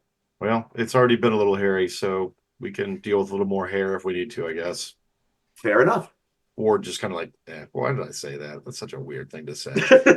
That sounded cooler in my head. Yeah. All right. Great. Cool. Yeah, you can get the message out. And you'll pass the time, kind of go on. Are you pausing during the day or the night, or are you guys just sort of sleeping in shifts? I think we would sleep in shifts and we would just keep it going. Yeah. Okay. Yeah. Yep. I think I would probably sleep, like I would probably nap off and on, just so I've got eyes on most of the situation most of the time. Okay. So at some point, like if there is an exhaustion mechanic, I feel like I would probably fall into that at some point. Okay. Go ahead and make a stamina roll if you'd like to try and stay up longer than you normally should. Okay. And as he's making that roll, can the good doctor use an item that he pilfered to stay up all night and study things? Sure. Yeah. That item being never sleep? Never sleep? Sure. Yeah, so you don't have to sleep for the next 24 hours, but I think you can't recover stress. That's fine. I'll stay at 5. I think, oh God, okay. Oh wait, did you At take your 3 5. rollback? Yeah, did you take the 3? Yeah, I went from 6 to 4 back to 5. Okay. Jesus, gotcha. Okay. It's fucking doctor. What can I say? Science is a stressful profession. I will banter every day that we're here to continue to Yeah. knock back stress. Yeah, you'll be able to slowly get rid of it, but So I got 2 face huggers, so I'm gonna try to push it. okay. You. And just it's somebody who's like, I'm falling asleep, Mm. but I'm gonna try to wake myself up. You're gonna slap yourself in the face, aren't you? I No. got one. I got a face hugger again. So, Okay. do I need to roll? Is that right? So normally you would. I'm just gonna say that like this is a stressful situation that you're kind of keeping your head around. Okay. A lot of like because the only thing it would do is potentially cancel your action. I don't see that being logical for Yeah, someone that's who's fair. trying to stay up because they're stressed. Right. That makes sense. Okay. So yeah, but did you roll at least one success? No. Okay, so you are gonna stay up. You're gonna do the nap thing. Just means you're gonna be asleep when something happens. That's fair. That's fair. Jennings, That's you're- perfectly That doesn't fair. sound frightening at all. Let's see, Madison. What about you? Madison and Palmer. What about you? Are you? How are you handling the drive back? I can see Madison doing anytime- a lot of the night. Oh, go ahead, baby. Sorry. No, I was just gonna say, I know I'm another one of the pilots, so whenever he's napping, I'm trying to take the wheel. Okay. And I'm probably on my downtime, if there is such a thing, I'm having little sips of my liquor stash and just writing more notes of other things Vic and I are gonna do on mechanical stuff I'm gonna teach her. Okay. Cool. So we will say, but Jennings, you were up scribbling. Gan, you've kind of fallen asleep at this point. I was like, Or no, beyond actually- scribbling, can I actually? I was gonna say, can I examine the carapace that we brought back? Oh, sure. You want to make an analyze roll? I would like to make an analyze roll, please. Yeah. Yeah. Now, I will say, I only have 13 in the dice pool. Thanks to Oh my stress. god. So many dice. And we have 3 successes and no panics. Nice. All right. Nice. Well, you get those questions you can ask. I feel like the answer to is it human or alien is pretty Yeah, that's an obvious obvious. The We got one that that one. I was actually hoping for is am I able to target the question to a specific part of the anatomy? Yeah, sure. You rolled 3 successes, so go ahead. What's your question? What is its purpose with respect to the scorpion tail? The scorpion tail's purpose is to starve a target creature of air so it can put its ovipositor down their throat. Yeah. Well, I guess that kind of also answers the how does it work? Yeah, it is a it's you've seen it in other things before that you've studied. It's a parasitic organism of some kind. It's just massive, and it seems to be fairly highly adaptable. And from what you can tell, it might even be silicon based, so it might even be able to survive in space. Interesting.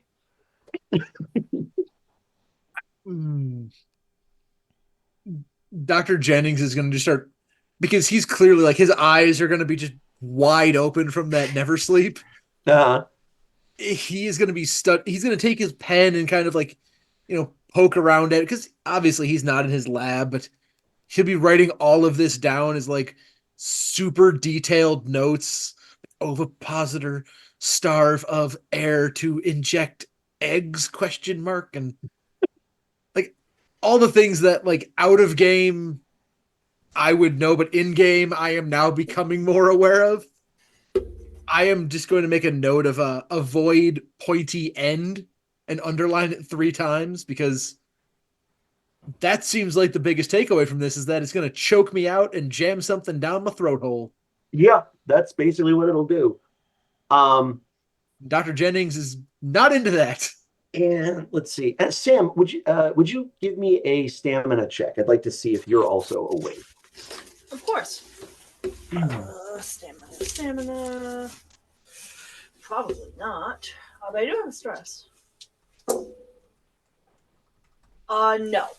No, I did not. Oh, because we forgot about it. Can I say that is it too late to use the extra 2 dice from when I had that extreme success back with the hinges when I had a +2 with you can burn those. So let's roll 2 more just to see. No, Okay. I still didn't make it. Okay. So you're racked out as well, having pinch hit for Ward, who is also asleep. Jennings, you're sort of taking these notes and like analyzing the creature and things like that.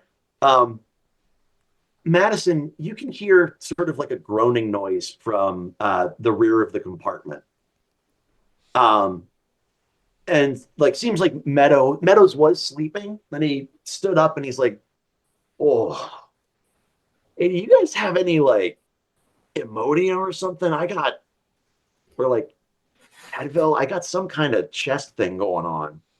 Yeah, no, I've got you, big guy. Sit down.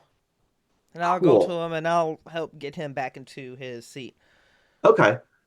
He'll sit down and he looks like you can sort of see through the compression suit, like he's sweating profusely. He's like white as a sheet. Oh, holy shit. So skin is clamming up. He's starting to sweat. He's complaining of chest pain. So he seems disoriented. My very first question is, has Jennings shared any of his findings from poking the thing with Madison? Is my face that obvious that I'm wishing I had said that to you? Okay. You've described Jennings as somebody who will not shut the hell up. Is this something that you would have been just spouting as you were discovering it? Definitely muttering out loud, kind of, but maybe you not don't like know how to full mutter. sentences, like ovipositor, neck devoid, air. Like he's not speaking in full sentences as he's making these notes. But I feel like, given the way that he talks constantly, I feel like Madison would have at least heard the words like ovipositor, puncturing throat thing, like the general things that I think she might be able to piece it together, but maybe not. I mean, given what she knows from the guy she found, I feel like she could piece it together more than just Jennings rambling to himself as he is wont to do. Yeah, I gotcha. So yeah, Madison, you're a full ass doctor. Like you can kind of put together what you think might be going on. Okay. So, assuming that he's been embodied or ingested or some form of egg has been laid in front of him or inside of him, we've got that picture together. His body would have a natural reaction to this. The problem is, I'm not in my med bay. I can't do any type of... I'm working with what I have right now. So the first thing to do is secure the patient. If he's disoriented, he's sweating, chances are he's going to start going through, intense... his muscles are going to start seizing up if he continues down this track. So again, this is kind of like, I don't know what I'm working with, but I recognize a sign of the body trying to reject some type of incoming infection. So let's get him into his seat and let's get him stapled in. And then I'm going to pull out my med kit and we're going to put together something very quickly that I think will at least bring his agitation levels down. Okay. So you get him settled. He's still kind of like doing this thing. You can get him strapped in and you start rooting around in your med bag to assemble this. And he like leans forward and yells and just like holds onto the railing in front of him. He's like, "Oh, something's really, really wrong." And he'll throw his head back and he's like grimacing and screaming in pain as like bloody foam starts foaming out of his mouth. And you hear like, you've heard it before. You've done it before. You hear bone cracking from like his chest area, and like a welter of blood sprays up onto the faceplate. And he'll lean forward, like screaming, basically just like as his lungs deflate. He's dead. And you will hear Gan, would you please go ahead and roll 2 dice for me? I Just hate 2d6s? your fucking chuckle. Yeah. I hate the chuckle.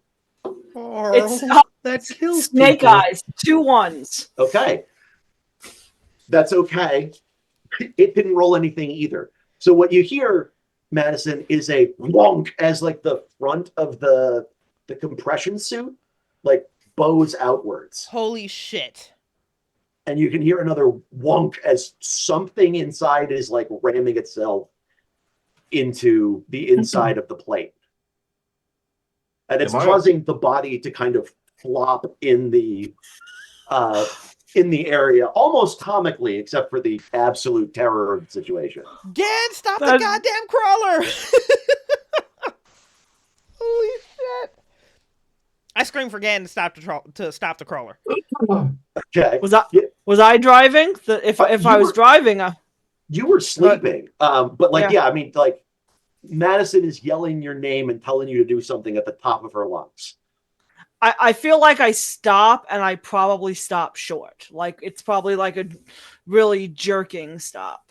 Okay, cool. Yeah, you jerk to a stop. Another wonk from the inside just sort of deforms the chest plate a little bit more. Okay, we need to get this guy off of the crawler as quickly as possible. I feel like Ward is passed out right now. I feel like this is that. I feel like this is that moment. Ward tried too hard. Yeah. He's sleep is catching up with him. Somebody wake up Hicks. Somebody wake up Ward. Somebody wake up Ward. Yeah. So I'm gonna reach over. I'm gonna unbelt the guy that I just belted into him. I'm gonna grab onto this suit, and I'm just gonna start like dragging him up the aisle to the entry door. This can't be inside right now. Yeah, understood. Go ahead and give me a strength check, or close combat. I will 100%. Because it's technically a grapple. My stress is at 2 right now with the bullshit. Yeah, okay. With the bullshit. It is only 1 success. Okay. You can wrench him to the door. Gan, you can once the crawler's at a stop, you can go back and help her. You're just gonna shove the suit out, basically. Yeah, he's dead, right? Oh yeah, You said dead. He's dead. I saw the lungs expire. No, throw Buddy out. Yeah, absolutely. Okay, so as you do that, like you guys are both there, and you're just about ready to shove it out. You hear like a hissing noise from inside the helmet, and there's some sort of like worm-like creature with like needle-sharp metallic teeth that hisses at you and starts like biting at the inside of the helmet, leaving marks on the plexiglass on the inside. And you go, oh, whoosh. Followed by the sidearm coming immediately into her hand. It has never been retrieved quicker in her entire life. A couple of seconds later, with the hiss of acid, it kind of burrows its way up and out, looks around and starts heading out into the grass. Madison and Gan, you're gonna take 2 points of stress for that whole scene. That's fair. Yeah. Yeah. And then feel free to reduce it by 1 because Jennings can later explain what the hell's going on. I don't know why that would make you less stressed in this situation, but he did succeed on the roll. Knowledge is safety. As I was going to say, because I do get to reduce all of the PCs by 1 as long as I succeeded in my analysis. So. As long as you succeed, yeah. You're all welcome. I'm keeping you alive. Yeah. So, Madison, do you take the shot? If it? Yeah, she has to. Okay. Yeah. I think when the gun goes off, Ward is awake. Yeah, you can sleep through a lot, but a gunshot is not something that your profession would sleep through. Oh, fuck me. That might be interesting. All right, Carl, here's what you're working with, baby. I don't remember the number if it's 9 or 11, but I got a single 6. I also have a panic. My sum on my panic is an 8. It's an 8. Okay. That is... I don't remember that one off the top of my head. That one is tremble. Oh, the Um, tremble. So you're getting the shakes, but you got a success, so you will actually shoot the thing Okay. as it flees. You don't think that you killed it. You think you winged it, but you definitely like got it. And like because you can see a little chunk of flesh and some of that acid spray out into the grass. Fuck, they bleed acid too? Looks like.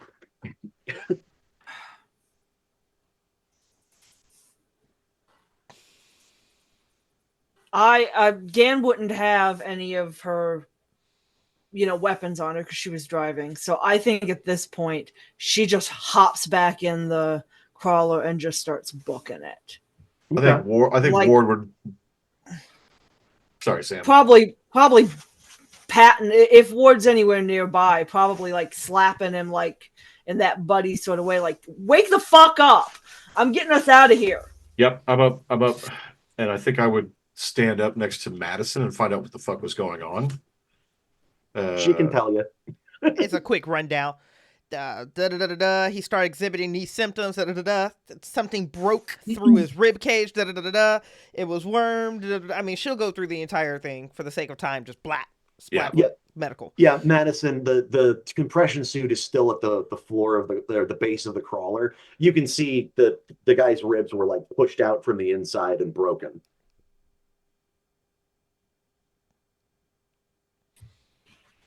I don't know, 2-3 feet tall. It had sharp teeth. I didn't see eyes on it. It was black, gray, charcoal, maybe. Did you take it out? No, I winged it. Okay. It also bleeds acid. Of course it does. Of course it does. Fuck. How long was that guy in our car? Well, in the crawler? From when he arrived to when this happened, 16 hours or so, maybe 20. Okay, so he was with us for less than 24 hours. When did he say he woke up from his great nap? A day before? About a day before he got to you guys. Does anybody remember time that we don't remember? No, and none of us have ligature marks either. Yeah, none of you have ligature marks, and none of you are missing time. But 48 hours is a rapid gestation for something. 48 hours is incredible. That's why that's a wild amount of time. Yeah, People fight off a cold for 48 hours before it takes cold. Like it went from whatever we saw in the cave to whatever just came out of his chest in 48 hours. Do you understand how quickly that is? Fuck. Out of curiosity, there, Mother, have I heard of anything with this rapid of a gestation in my xenobiological studies, or is this even like news to me? This is weird even by xenobiological standards. The closest thing you can think of is like botflies. Okay. Like because like gnats, because they have a ridiculously short gestation period, but they also have a ridiculously short life period. Yeah. I'll say collectively, as we're all discussing this is the first time you've ever seen Jennings just go pale. Like he looks rattled. This is the genuine bleeding edge of something you've never heard of before. I do say when we come back, we should make sure to bring weaponry, because this is not safe. No, and this is exactly why I didn't want to initially bring a live specimen onto the crawler. Well, Ward, perhaps this be the first time I ever say this, but you are right. I'd rather be wrong in this situation, but yeah. So moving forward, we leave anybody outside. We don't take on any stragglers. We get information from home base first before we do anything else. And we destroy whatever the fuck we found. Yeah. The pursuit of knowledge is one thing, but this could be cataclysmic for the colony. Speaking of which, 48 hours on a gestation period like this could take out the entire colony. and I've run some quick numbers in 3 days. It could take out a planet in under 2 weeks. Where is our dead sample? Jennings has been studying it. Yeah, it's just sitting on one of the tables. a little farther back. It's It is lightly acid burned to the table around it.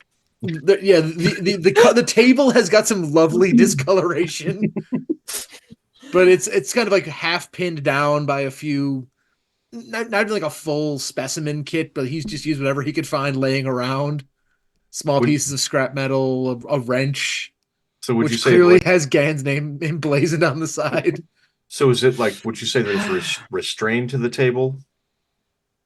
I would say it's pinned, but not fully restrained. Like, there's weights on the corners of it. But I would also say, if in my analysis, would I be pretty certain this thing is dead? Yeah. I mean, that's Okay. one of the questions. Yeah, okay. It is dead. It is dead. It is inert. And I'll assure Ward that, like, yes, I made sure the sample is quite dead. Sort of, if you like marks toward the head region that are just slightly flattened. Yep. I made sure it was dead, but this thing is, and I'll sort of take a pen and pick up the tail, and it uses this for strangulation, and I am curious if I can do this, Carl, because I feel like this would be really kind of cool to see. Can I press on a part of it and deploy part of the ovipositor? Yes. Like when you push on a cat's paw. Yeah. You've studied it enough. You know exactly where to press. I press on that region, like as I'm holding up the tail, and as you can see here. Oh, abso-fucking-lutely not. Yeah, it seems like the creature is entirely designed about delivering the egg. Ward takes another stress die looking at that. Okay. Yeah. No, that freaks him the fuck out. But Ward, there's one question we don't know, that if this is the creature designed to carry the eggs, what do the eggs become? I don't want to fucking Well, know. What's making the We egg? kind of saw it. It was a wormy thing that went through my +2 armor compression suit. Like it was nothing, by the way. I do want to just... It went through a guy's rib cage like putty and through your compression suit like it was just another day in the park. At its infant style stage. If this thing's sole purpose is to deliver eggs and it makes those worms... But I would say I'm not a xenobiologist, but I am. But what do the worms become? Because if what we found back there is simply ways to deliver eggs, and it can pick off the claim jumpers, what of the ones that we didn't stop? This is just an inseminator, is what you're saying. This thing is a scorpion penis, yes. Yeah, basically, Ward. Yeah. Yeah. It has one job. How much information have you gotten logged with this corpse? Because I want it off this fucking crawler. Oh, I would say you look at Jennings's notes, and given he's hopped up on Never Sleep, there are just a stack of papers. And he goes, yes, I agree, but what does it become? Get your pictures, take your notes, make sure you've got everything you need. We're tossing it. It is not going back to the colony. I don't give a fuck. Agreed. Yes, agreed. And Gan turns to the doc, to Madison, who kind of rubs her the wrong way usually, but actually says, "Good job, good call. I'm glad you were watching him." Yeah. And then she just kind of does that little gruff and just kind of walks away, like. All right. Ward, we need to send ahead to the colony that they can't bring anybody on board. Check for ligature marks. Check for loss of time. Anyone they do, they can't let inside the colony. Do you want to send the message about what they should look for physical features, or anybody who needs to be in the medical bay alerted to any of that? Do you want to handle that? No, yeah, I got it. The next thing you're not gonna like, I think we should bring it back with us. It's dead. We don't know what we're working with. If I can get it under my lab, if Doc can get it under his, we might get more intel, more information on what we're actually up against right now. Jennings would also be able to tell that this one did not actually deliver the egg. So whatever that is, if you get it back to the colony, you can probably get it under actual lab conditions. Just something to think about. You're Convince- a bad man, Carl. Convince me, Lord. Madison. Convince me. Because right now I want to toss it. I want nothing to do with it. And I want to get rid of it. And I want to make sure it has not like I don't know. I'm not a scientist. I don't know if there's anything that's still poisonous within it or that can still do damage. Convince me. All it has in it 72 right now hours. is the eggs. 72 hours. How- That's all. how the far are we convention from the needs to give colony? you. How far are we? If you roll well like you did last time, you'll be like 8 days out. Fuck me. It's normally like a 2-week journey. Do we have any kind of luggage is the wrong word, but some kind of a storage box that we could lock up? Something along like I don't even care if it's like a medically sealed kind of thing. I just want it locked up. Oh yeah, you can do that. There's there's a whole ass panel that used to contain an antenna. There is You a can whole lock ass it panel. That's true. And we Okay. came out here to get samples, right? I'm sure we have some You type did, yeah. of. Yeah, you've got like Yeah. Probably geological put it on sample ice if we things. needed to. Yeah. Okay, then let's protect the shit out of it more for our sake than for its sake, because I could give a fuck. Let's do that. Okay. Okay. Thank Ward, you. if I may, if we take the sample back with us and I am able to isolate the egg from the ovipositor, I could try to grow it in my laboratory, carefully, under controlled conditions, with a gun on it at all times. And we could understand what we're up against. You want to come back with guns. I'm afraid by the time we get there, guns won't matter. A fungus can survive in the vacuum of space on nothing more than a rock. This became a fully fledged being in a man's stomach in 48 hours. We're giving it 8 days until we're back to the colony. Okay. Ward, we need to study this. I don't disagree. I really dislike the circumstance. I know. I hate it too. I do. But Ward, we are I am woefully normally a man of unprepared. I am a man of science, but I cannot sit idly by and risk the entire colony. All right, then here's what we do. The both of you talk to Medbay, talk to the science team, make sure they understand what we're bringing back, what we expect, and what to expect. Okay. Agreed. They need to know everything. Don't hold anything back. Okay. And I imagine while they're having this conversation, because Gan's starting to get stressed, Mhm. she's going to be driving and hearing this, she's going to start the process of making the contact connection. Nice. Okay. Gotcha. Cool. Let's see. All right, so we'll start with that. You don't have to roll to use it, but if you want to try and clear it up a little bit more so that they can deliver the news, go ahead and give me a contact roll. Yes, I'm gonna try to make it a little bit better. I'm gonna throw in a bonus die on with Gan. Okay.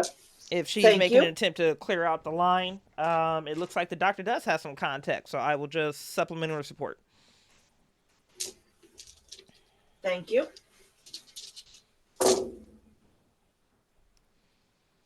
That is 1 success Damn. and 1 panic dice. Okay. Don't worry about the panic for now. I know your panic is very low.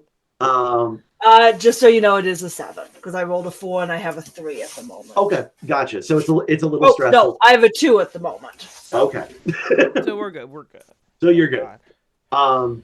Okay, Comtech, auto passing messaging roll, do it in half the time, get new information.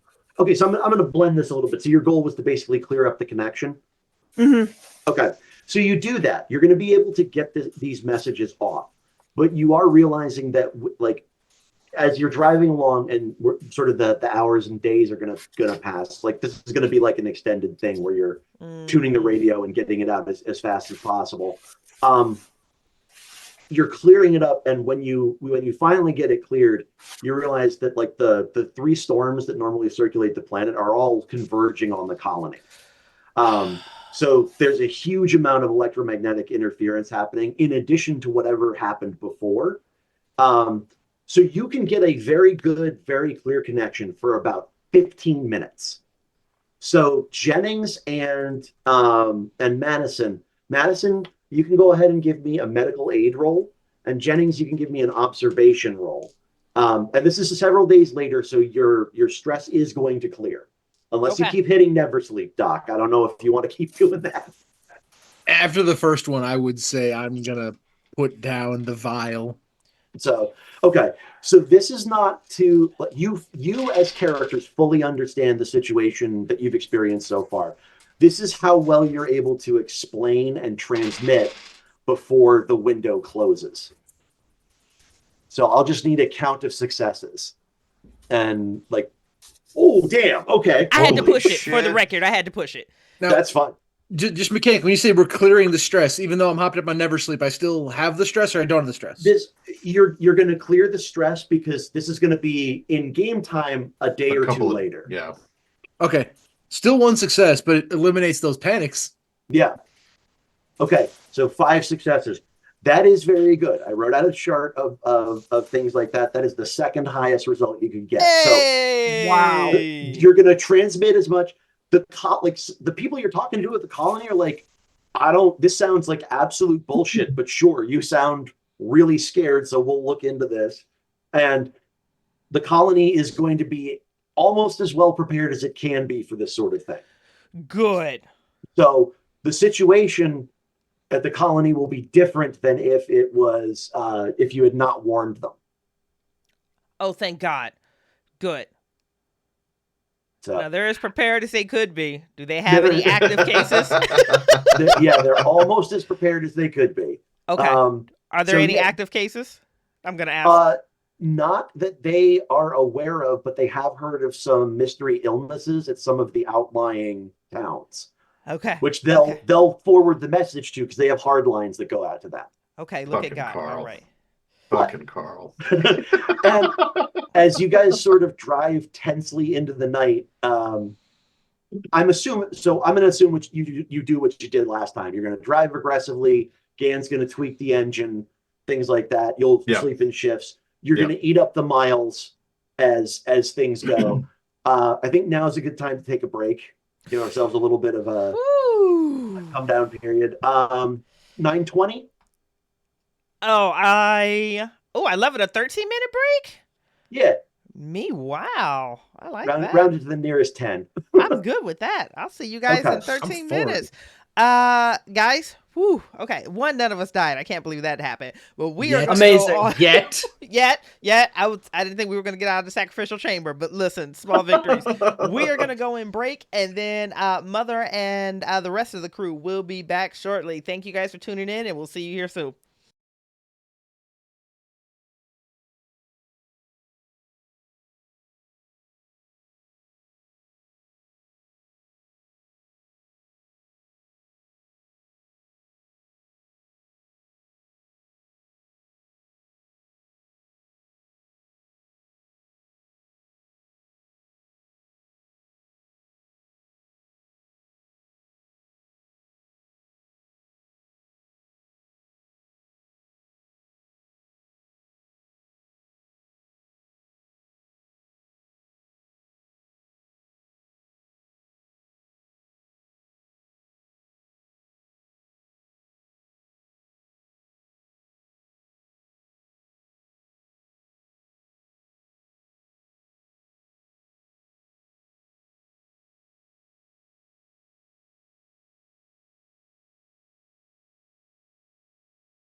Thank you guys so much for sticking with us through the break. That was absolutely delightful on my end. Hydration is absolutely everything. Me, wow. We are going to immediately turn the reins back over to Mother Carl. Okay. So you guys are going to have a tense couple of days as you've delivered what you can, and you can only really hope that you can get there in time to make a difference at the colony. We're going to pick up when you're a couple of hours out from the colony, Uh-oh. and I just want to have a scene where you're kind of like, so everybody, it's been enough time. Everyone's stress is reset. Okay. Palmer, you're going to get another use of your long haul ability. You are about 2 hours out from the colony, and I just like to have a scene where you guys kind of say or show what your character is feeling at this point. So like kind of what mindset are you in? Where are you at emotionally? That kind of thing. So I don't think whoever wants to go first. I think Ward would go first. I think at this point he's probably a little more well rested, with something maybe. Yeah, he's probably a little more well rested. I think he's allowing himself to take the break because like we're literally doing everything we can, and he's not going to be any good to anybody else if he is subpar with his energy or with his focus. So I think he's intentionally trying to like get a lot of sleep. Or at least be well rested. Gotcha. And I think there's a moment probably in one of the quieter moments on the crawler where he's gonna saddle up next to Jennings. Jennings, I don't know if I owe an apology or not. But I'm feeling very out of my element with this. So I'm going to say it anyway. If I've been something of a dick, it only stems from my not knowing what we're dealing with. And whenever possible, I want to err on the side of making sure that my team, this team, stays healthy and safe, and that's really my main goal. Ward, I'm not going to lie to you. I've been studying xenobiology for my entire career. I find myself to be difficult at times to work with because I happen to know more than others about a great many things, but I can't lie to you. I don't know what's going to happen, and it frightens me. I've studied fungus, creatures, everything as far away in the galaxy as humanly possible. This is the first thing that I don't have an answer to. I don't like this feeling. But I don't know, and maybe the answer is to kill it all. Maybe our answer is to send it to whatever god it prays to. But for the first time, I believe in my entire career, Ward, I don't know the answer. And I'll tell you, man, that actually makes me feel better about things, weirdly. But if it's in my possible control, I will make sure that we get home safely and that we get this handled as We'll best certainly as possible. do all that. We'll do all that we can. We've called ahead. The labs will be ready for us, and as soon as we get there, please don't tell Madison. But well, I've tucked a few vials of Never Sleep away in my lab for such occasions. I will make sure we study this thing as fast as we can to find out how to keep the colony safe, no matter what it takes. And I'll put a hand on Ward's shoulder. Whatever it takes, Ward. Ward's going to put his fist out as if to like fist bump you. You see Jennings kind of like look at his hand. Like, yep. He's not quite sure what to do with the fist bump. Oh. Okay.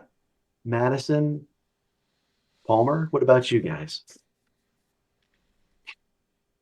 Following Ward's footsteps, kind of, Palmer's also a little freaked out that she had fallen asleep at the wheel at that crucial moment. So she's going to try to sleep a little bit more and rest, but still also just kind of, I think when she's not resting, instead of or working, she's going to kind of start planning what items she can use back in her shop at the colony to fight these things. Like, she knows all her little nooks and crannies, and I have this extra flamethrower here, and if we go to this place, and I'm making like a plan of Okay, attack.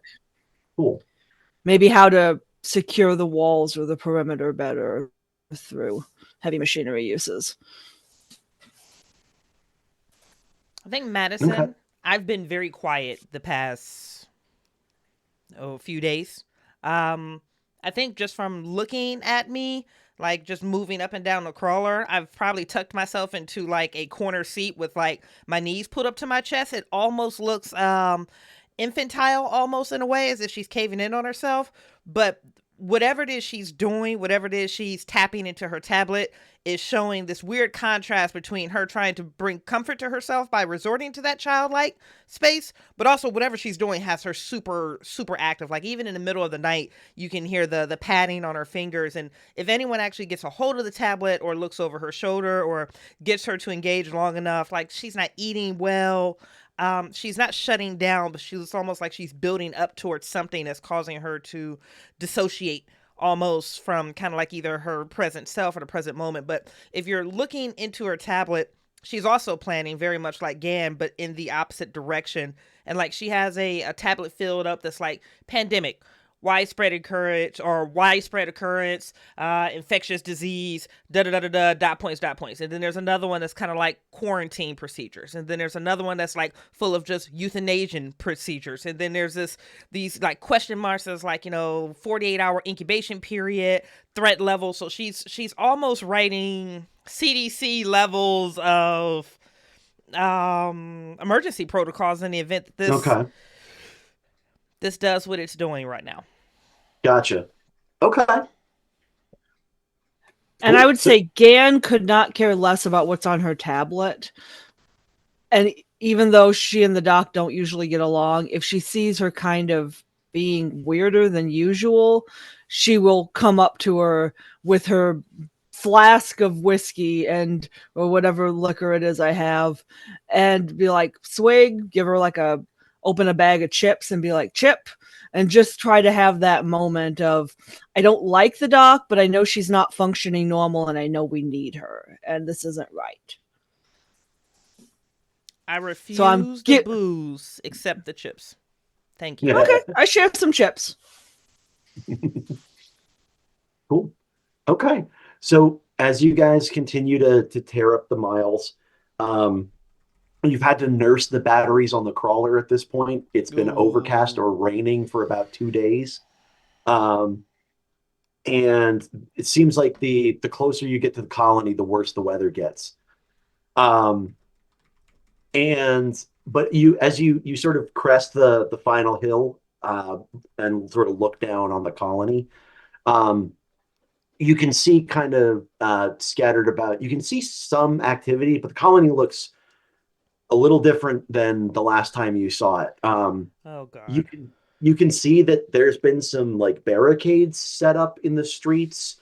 Okay, that's good. There seems to be like an impromptu situation where you've got like groups of people out on the street with either improvised or borrowed weapons. And they seem to be walking patrols and like keeping an eye on one another. And then you realize, you remember from last time, a lot of Marines retire here. So seems like the Ward, your people, the people you've trained, rounded up the Marines and said, "We know you have some guns lying around. Get them. We need some help." Here we go. So people have been sort of deployed throughout the group. Unfortunately, there is also you do also notice something else. So the near side of the colony to you, which contains like a lot of the business areas, a good chunk of the residential districts, as well as the Orange and a lot of the laboratories. Um, that's closer to you. The barricades are basically just beyond where the Orange is. Everything past that seems to have lost power, which includes everything Huh. all the way past the outer walls, the landing pads, the control tower, as well as the grain jumpers. All the good things we would need to make a mass exit. Yeah, Wonderful. He goes, yeah, yeah, exactly. yeah, exactly. Because fuck y'all. um, And it's and about to start Why raining. would you want those? and you can see several points of like in those darkened areas. You can see several points of like active fires going on. Okay. It appears they got your warning in time, but it looks like the town has turned into a war zone. Jesus. Okay. Okay. Okay. I guess as we get there, it would probably be me as the face of the group, looking to get us inside to where we need to make sure that the Dr. Jennings and Dr. Madison are able to take the specimen wherever it needs to go and talk to whoever they need to talk to. Um, I will say this.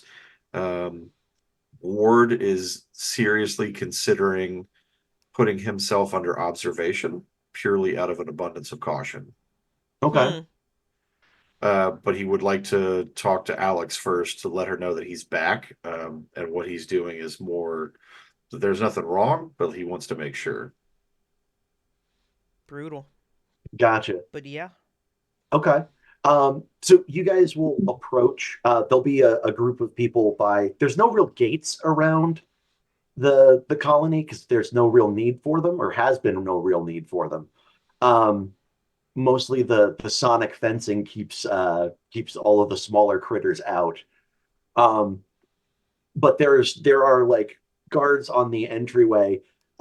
As you approach, like they are like they've got like hunting rifles and things like that. It's not like military hardware, but the instant your crawler comes up, you've got two guys who are covering you and another guy who will like come out and hold his hand up. Um, you can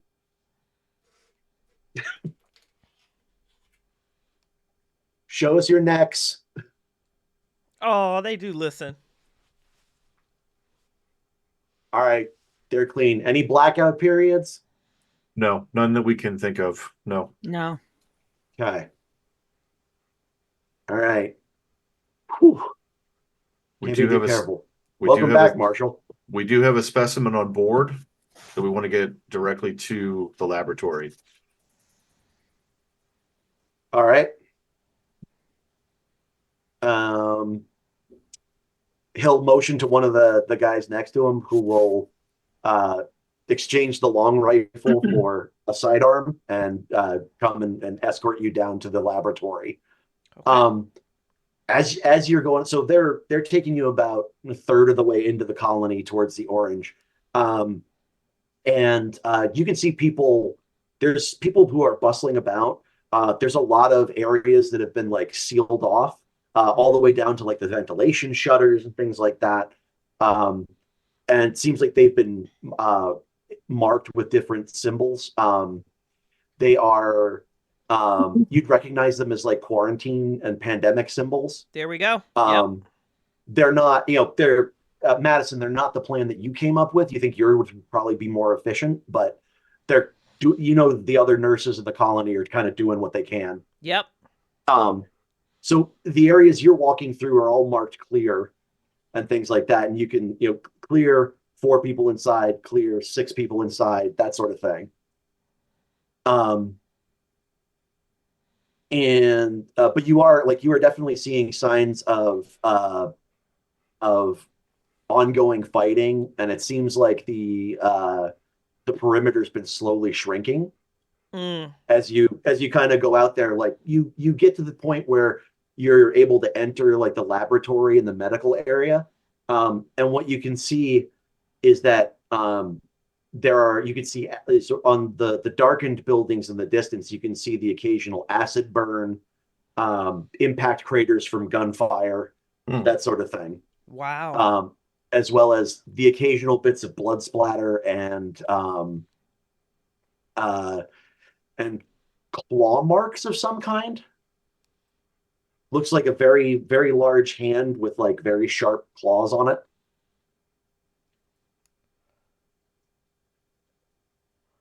And you're led through into the laboratory area. From here, I'm going to let the doctors take over. Okay. This is their realm.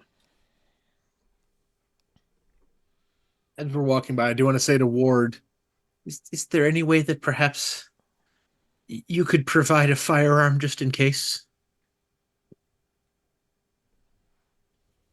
I don't know that the Magnum is for you. That's what If things go sideways, it will be. I'll tell you what. How about you let me stand beside you, and I'll provide Overwatch. I appreciate it. Thank you.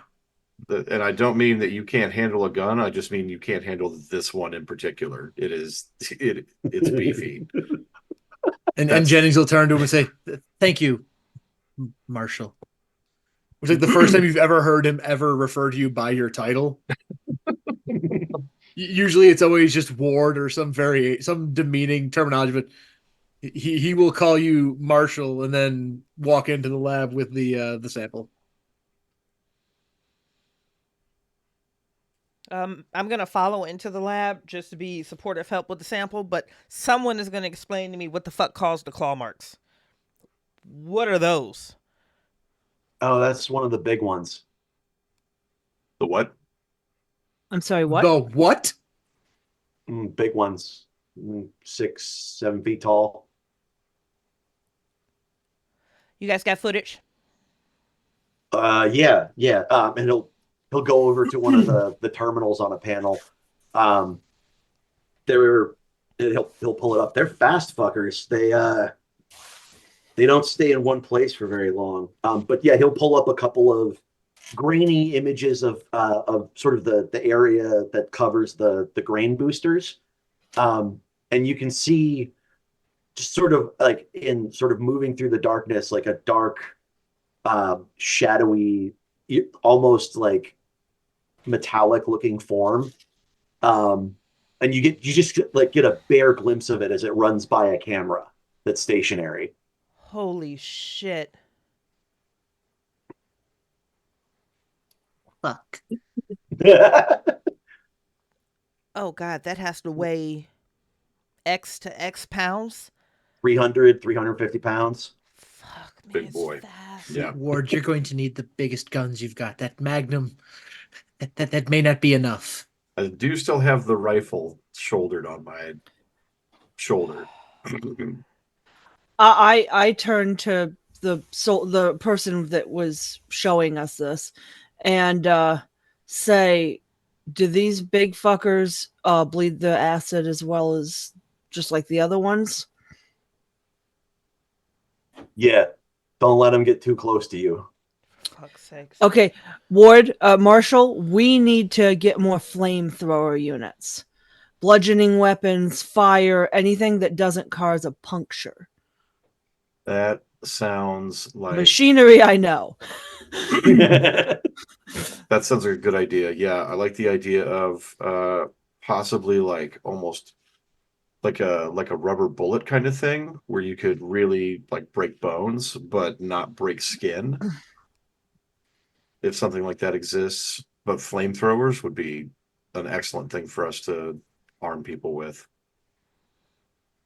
We've got one, and you definitely saw a couple of makeshift ones as you were on your way in.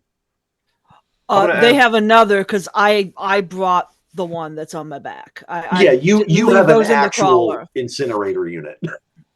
Yeah, I didn't leave any of that stuff in the crawler. Yep, Marine Corps surplus. I'm going to ask one of the soldiers that escorted us in, be like, is there a pattern? Like, are they coming from one particular place? How is this happening?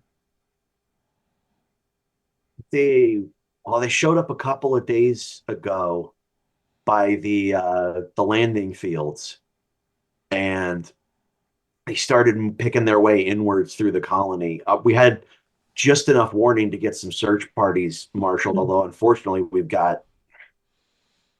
they don't really leave casualties, or at least not many of them. But there doesn't seem to be much of an end to them. We drop one or two on a patrol, and then next night there's two, three more. They just seem to be moving slowly but surely into the colony. Yeah, the doctors seem to think that there's what they call it, a gestation period of about 2 days. So about 48 hours, these things grow from potentially 2 to 3 feet in size to 350-pound monsters. Whatever this is, apparently. Yeah, this is something we didn't see yet. We saw the smaller versions, as you can see here, as he points to the dead specimen they've dragged in. We're hoping this one has an egg inside of it that Jennings can look at and examine and hopefully figure out how we could stop this. Well, actually, to that point, Marine, you got any bodies in these bags? The big ones? You said you take a couple down of them on patrol. Have you kept any of them? We haven't been dragging them back, but I mean, yeah, here I can take you out to the line. No, And that could help with Doc Jennings. Yeah, I mean he can take you out to one of the barricades. And again, you're seeing a mix of what are clearly former Marines and what are the occasional survivalist who is just having the best day ever. I was built for this. This is my moment. Don't tread on me. Don't tread on me. So like Bert from Tremors, he's just living. Don't Exactly. overmorph me. Exactly. This is my moment. And yeah, he'll point sort of, and he'll play a flashlight over it. You can see again, it seems mostly man-shaped, but it's got a huge elongated head, spines of some kind rising out of its back, and a very it seems like the bottom half of it's been blown off, but yeah, incredibly sharp, incredibly dexterous looking talons of some kind. Have you had any of the other doctors start examining these larger ones yet? Every time we try and send people out to actually get them, there's more of them lurking nearby. We haven't really been able to get any of the big ones yet.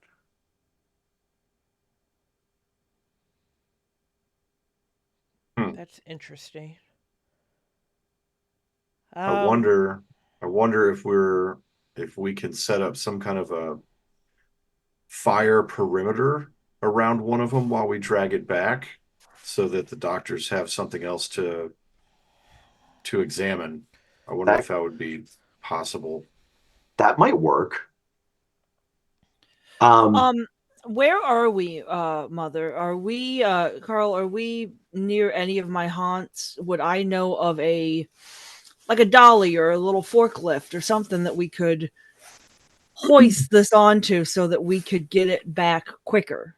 Yeah, we'll say yeah. I mean, you've got you've maintained everything in the colony core and half a dozen of the outlying villages too. You're one of the top mechanics, so they'll call you for anything. Yeah, you can easily find a dolly or a load, not a load lifter. That's a bit of a different story, but a pallet jack or something like that, something that you could easily flop it onto and then get away with. I think. So I would call a Marine or somebody with me while I went there, because I'm assuming it's a minor travel. I would go to whichever's the closest. Yeah. And just Marine with me and try to drive it back. Try to get Yeah. it back to there. And there's no way I'd let my homegirl do this without my help. So I would shoulder the flamethrower Okay. of hers. That way I can provide some kind of cover while we get this thing loaded up and brought back. Well, and until we get to the thing, to the lift to actually drive it back, I'm walking with the cutting torch prepared in case, just in the ready. Understood. Okay. Yeah, you can gather the supplies together. Let's see. So it's going to be Ward and Palmer. Palmer, you're going to make the dash and try and manage the corpse. Ward, you're going to provide cover. Yep. Okay. So the Marine will also follow your lead. He'll pick up more of an improvised flamethrower unit. But luckily, lots of farm chemicals are super flammable. Aren't they just? Big bada boom. Yeah, they are. There's lots of booms there. People sleep on them, but wow. You can make your way out there. Ward, I would like you to make a manipulation check. Ooh. But you can do so using agility if it's a better pool for you. I was gonna say, if you're asking me to do manipulation, I was wondering if I could do command instead. To order the Marine? Mm-hmm. Yeah. If what you're asking is me to like order people around. Yeah, so you're basically making a manipulate roll because you're affecting the creature that basically you don't know it's there, but this roll is to affect it. You're basically, you and the Marine are going to lay down the fire for Palmer to work her way between. I see. Okay. I got 1-6. Cool. That's all you need. You and the Marine lay down like a cone of fire up to and around the area, and you kind of have to continually apply it. So you step forward a little bit and keep it going. But yeah, Palmer, you've got the corridor. You can easily make it there. I just need a strength check. Actually, you brought the jack with you, so go ahead and make a heavy machinery roll. Yep.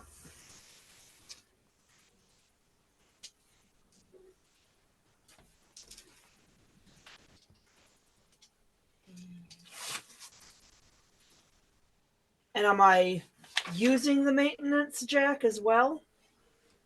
Oh, you have one of them. Yeah, you can do that. So I'm going to use my maintenance jack to give me a +1 as well. Okay. So that gives me a 9 in my dice pool. Oh my god. That is hot. And that is 10 sixes. No, but two 6s. Okay. That's still baller. Mm-hmm. Cool. So you can do it, and if you'd like to use the one I would suggest would be half the time. Yes. No, I'm double timing it. So yeah, you go out there, you load this thing on here. It is. I'm going to give you 1 point of stress because this is a obviously stressful situation. Yeah. And this thing is horrifying the closer you get to it. It's weirdly like bulbous in odd places and like dimpled in others and just semi-metallic but clearly organic at the same time. And you get the corpse loaded up onto it, and you look up to start going back, and you can see at the corner of a house you hear just a hissing noise, and at the edge of the firelight you can catch like the firelight will catch just the glint of metallic teeth and just a hissing maw that kind of recedes out into the darkness. But you can make back the lines. Ward gives it the finger. Ward doesn't even see it. He's too busy applying the finger. Or applying the finger. Applying the fire. That works too, though. I feel like I pressed down just a little more on the gas. I'm moving quick. Yep, yeah, and you can bring a full ass corpse back to the two doctors. This was a Guess good what, plan. docs? I have a present for you. It's grotesque. Use it. What the fuck is that? I think I'm not a doctor like you guys, but I think that wormy worm that tried to jump at us turns into this motherfucker. So Jennings, have at it. I think this is the final form. I hope this is the final form. We let's hope. can hope. Yeah. Fuck. Can I make so are we have we gotten this thing into the lab there, Carl? Yeah, you and Madison both. You now have basically access to like your full suite of diagnostic tools and anything that you normally have. So the scope of what you can discover is a lot larger. Good. And I'm going to say you both have a +2 modifier on making rolls in here. Good. I would like to make an analysis roll on this newfound creature toy thing. Sure.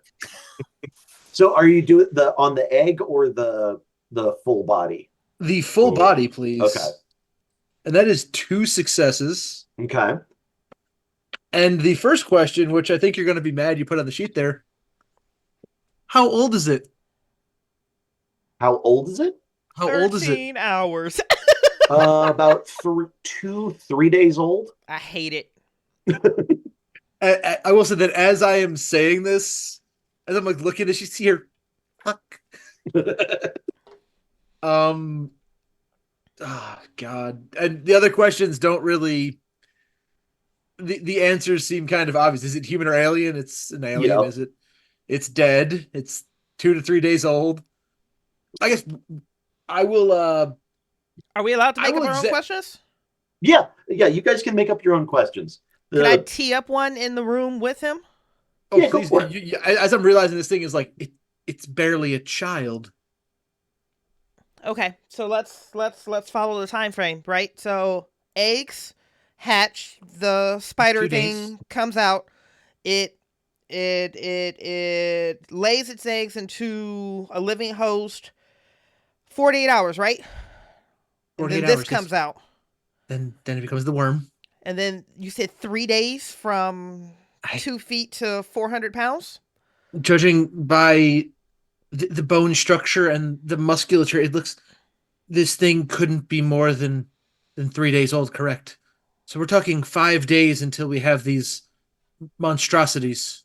5 days from the point to hatch, if it has an active host, to this. How many eggs can this lay at a time? Are they gendered? They don't appear to be gendered.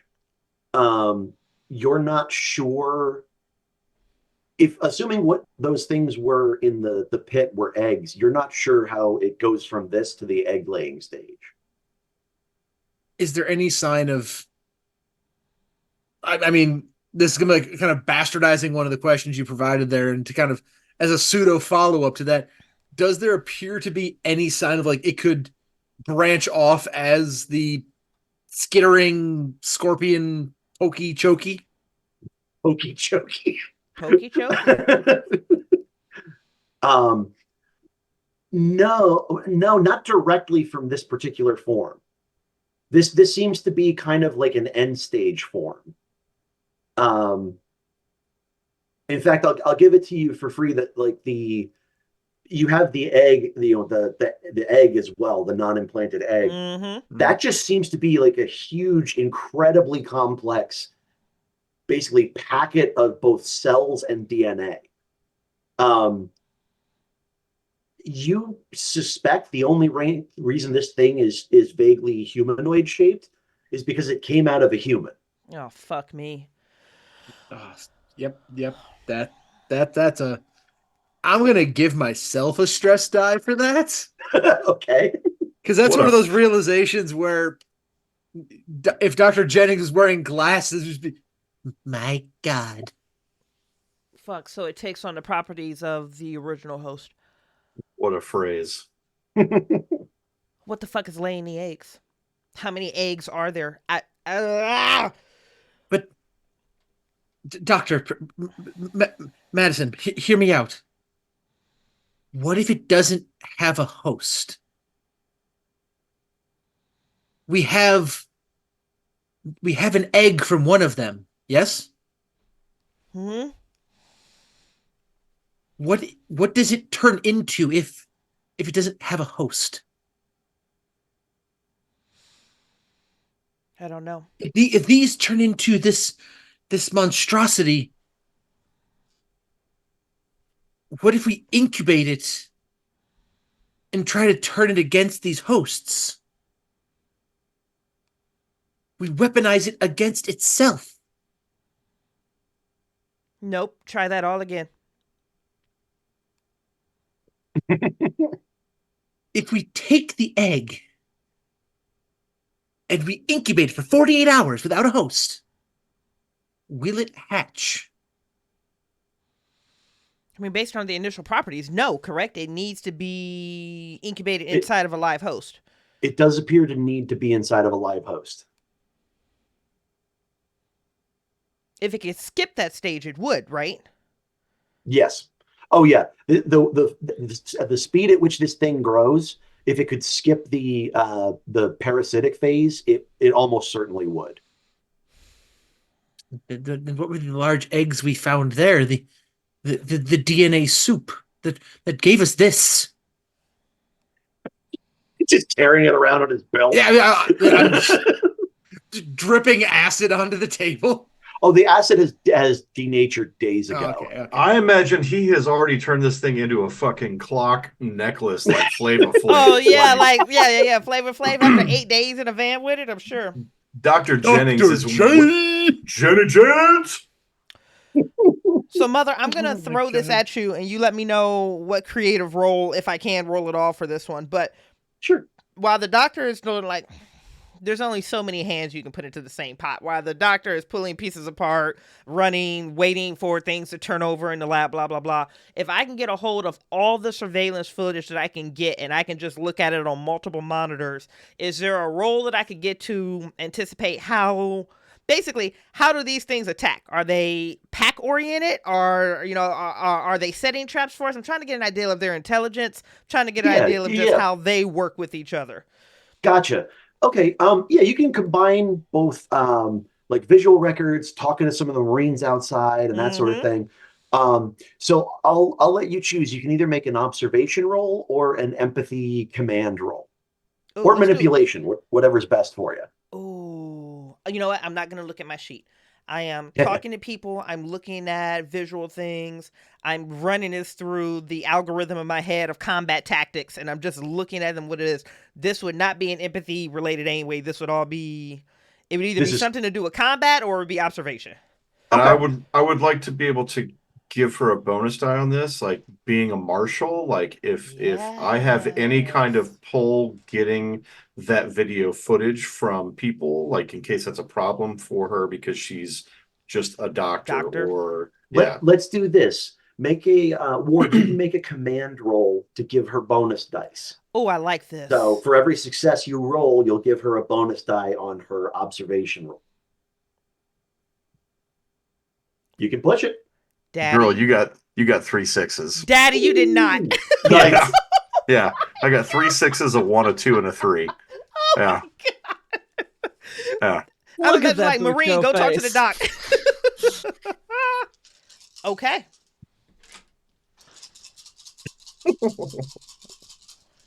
That's a sexy ass roll. I'm so fucking irritated. I'm gonna push it. There's no way I'm gonna let somebody give me 3d6 and sit here with no successes. I'm pushing it. That's so much better. 4 successes. Okay. Thank you so much, Bucho, for that. Awesome. Okay. Got you, Boo. I got you.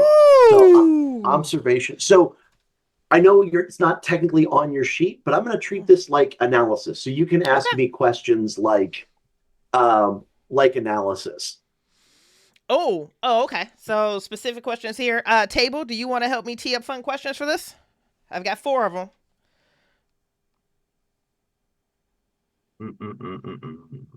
I would turn to you and say, if they said they're not finding corpses, what are they doing with the bodies? Are they Bam. eating them?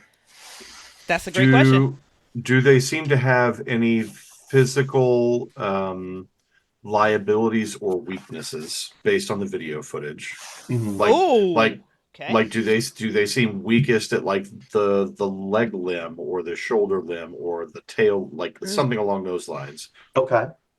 Do they show fear? Okay. That's an interesting question. I really like that one. And then my next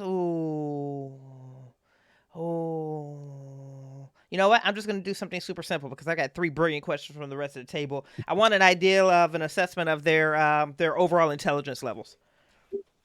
Yeah. You would put their overall intelligence levels at around that of particularly aggressive wolves.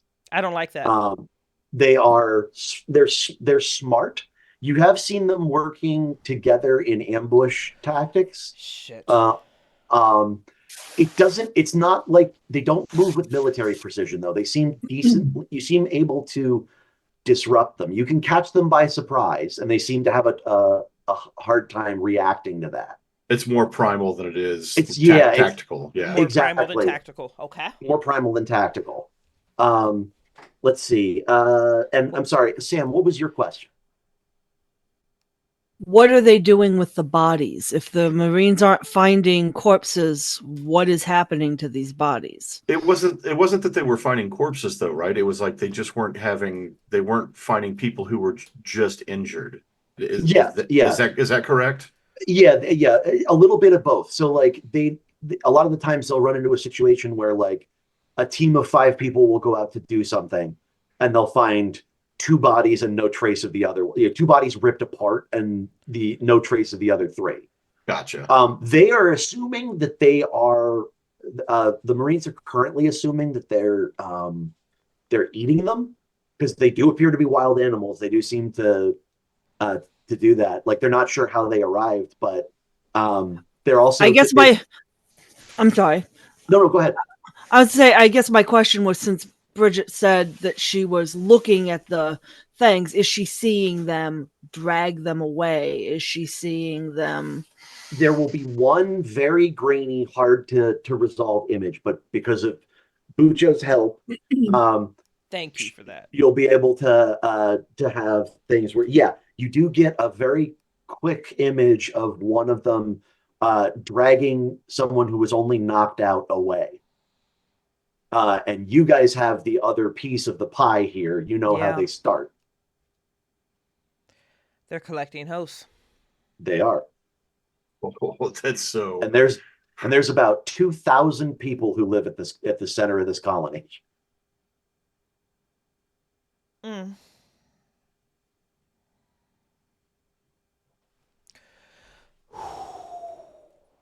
Stunned silence. Bucho, what was your question, baby? Fuck. The question I was about to ask, or the one that I posited earlier? The one that we ticked for the successes that you helped me get. Do they seem to have any physical weaknesses? Like, do their limbs seem to be weakest in the legs or the arms or the tail, or is there anything that's indicative of them having some kind of a physical weakness? They have a very tough outer shell, but once you get through that, they're basically all pulpy beneath. Okay. So they don't even really appear to have bones or much of musculature. It's more like acid-filled gas bladders and things like that propel them. So it's like an exoskeleton, like an acid-filled insect, basically. Basically like an acid-filled insect. Okay. So there are a couple of Marines who brought weapons they're definitely not supposed to, and it seems like armor-piercing rounds do pretty well against them. Okay. Do we know how many? Do we know approximately how many people have gone missing so far? That's a great question. They're not 100% sure, particularly because like a good 2/3 of the colony went dark. Yeah. but they've been able to account for about 1,700 people. Oh God, 300 people possibly missing or dead. Oh Yeah. God. I mean, and they do get the occasional people who are like working their way in from the dark zone. Yeah. But that's Okay. becoming rarer and rarer as the days go along. But that's good to know. I mean, That that's a good barometer to have, like to know exactly what we're up against. And then for Doc's Okay. question, Yes. do they exhibit or display fear? The only thing they seem to have exhibited fear to is fire or like open flame. Heat-based weaponry and things like that, they seem to fear. And again, it's not like a logical thing, it's more of an instinctual thing. Okay. Okay.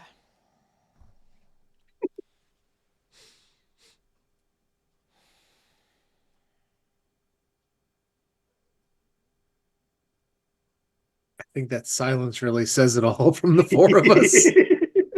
My brain's going a million miles a minute right now. Like I got so many ideas. Yeah. I don't know how many there are. I don't know how much equipment we actually have in this colony because I keep it limping along.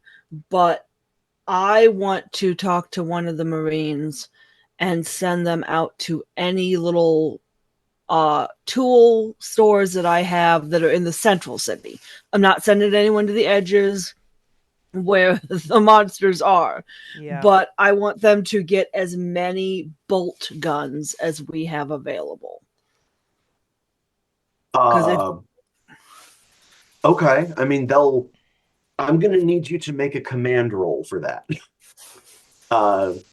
Because they're not, they appreciate what you're trying to suggest, but they're not necessarily up for doing it right now. even if it's in the central area, not. I'm sorry. So like in the area that's like still behind. I imagine I have lots of little hidey holes because I'm not schlepping from one side of the colony to another to fix something with bolts. I don't know that number. You can come up with an accurate number of how many they find. We'll say a dozen. It's a common enough piece of industrial equipment. Here we go. They can find a dozen or so. I don't know. No, I'm cutting out any that are on the edges. I'm not even sending them there. I don't know if this is what Sam is thinking, or what Gam is thinking. But I'm going to look at the soldiers and go, we also need a lot of fabric and accelerant. Okay. Yeah, I mean, again, it's an agricultural colony. There's lots of stuff that can be an accelerant. Fuck yeah, there is. Because I look at Ward and say, I love that idea. I'm glad you're picking up what I'm putting down.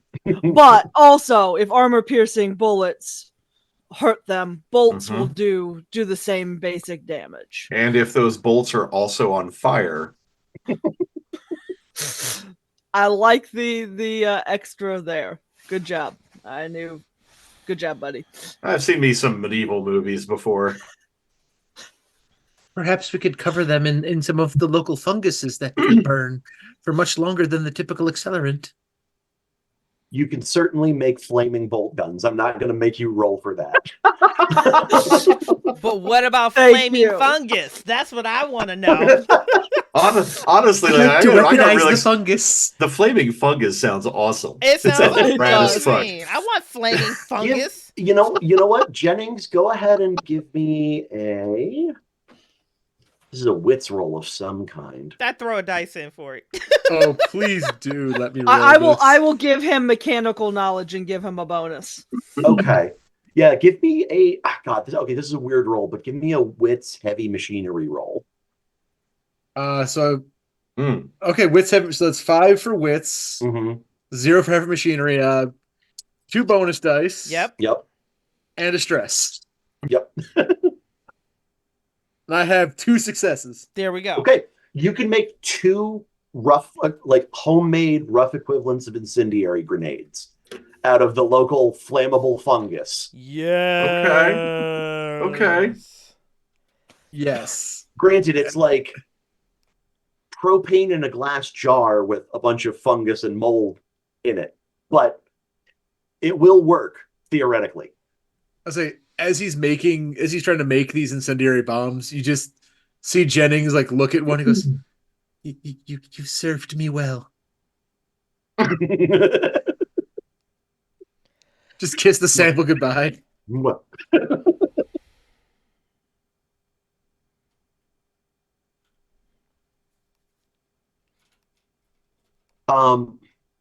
Ward, I know that one of your connections is also one of the guys who's tied into the armory. Yeah. The armory is only a small bit beyond into the dark zone, but it's right by the orange. Yeah. Okay. They've mounted a couple of expeditions. They've managed to grab a couple of things from there, but there is still plenty in there. Okay. If you're looking for heavier weaponry. I think as much weaponry as we can get gathered up is our best bet. Yeah. So I think I would try to get some kind of a cart or some kind of a mobile transport that would help get over there, get us loaded up, get us moved back. Yeah, and I think I might try to take Madison away from the lab for a little bit as just extra firepower with Gan. Okay. Cool. Yeah, if you'd like to make your way over there, you certainly can. Yeah. And I would say it's optional for either one of them. I wouldn't make them come, but I would say this is what I want to do. If you guys are down, great. I'm going regardless. You don't have to come. I won't leave you, buddy. You know that. I'm with you. I'm with you. I'm not going to say anything nearly that fluffy. Let's just get it done. Okay. That tracks. Let's see. So there's that. Okay, so the three of you are going. Jennings, what about you? Are you still in the science lab, or do you also want to go with them? Well, I didn't think about splitting the party in for 3 versus 1. I'm sorry, man. That could be so good. Yeah, That I'll could go with wrong in multiple fun ways. That could go so wrong. Oh God. I'll keep it simple. Just go with them. Okay, up to you. I mean, if you want to keep studying the thing, you certainly can. You know what? Since you put it that way, because there are other people. There are other people in the lab, right? Like he's not there alone. We've got support staff. Okay. Yeah, but you yet, got the support staff. Someone else would have done it wrong. Yeah. Yeah, I thought I will stay in the lab and start doing some things that I will disclose after you come back to me. Okay, cool. That doesn't sound scary at all. He's gonna lick it. It's fine. So, yeah,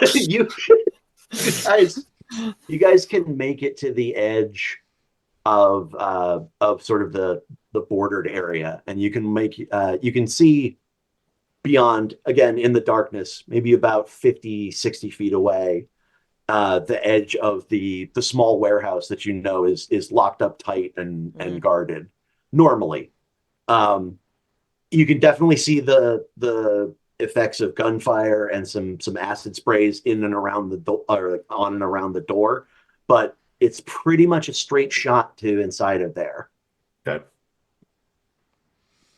Okay.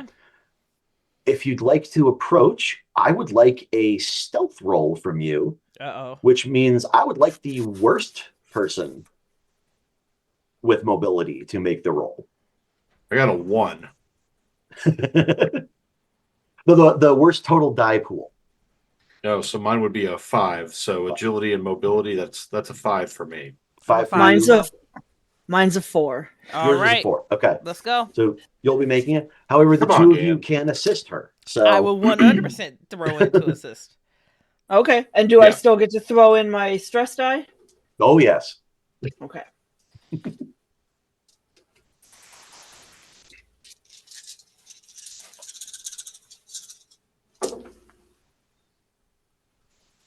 1 success. Ooh. No, sorry. No. 2 successes because of the stress die. That'll do. Different color. Took me a second. Cool. All right. Yeah, you guys can make your way across the area. It's a little unnerving as sort of the darkness keeps falling the farther away you get from the lights. But you can make it to the edge of the door there and make your way inside.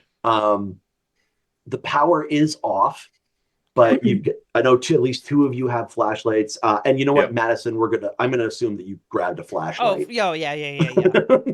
That's Well, like flashlights on, magnums out. Like, Yeah. yeah. Yeah, so you make your way through and into this, and the warehouse is in a little bit of disarray. It's not only used for the armory. The armory is sort of like a locked cage towards the back. Yeah. But there's all sorts of different things. There's food, there's medical supplies. This is for the most part just a general warehouse. Again, you know that there's all sorts of different things here. There's the standard issue for aliens, huge chain system from the ceiling to move heavy objects. And you're making your way back. I'd like you guys you're about like 2/3, maybe 3/4 of the way through the warehouse and to the door to the cages. I would like you guys to make an observation check, please.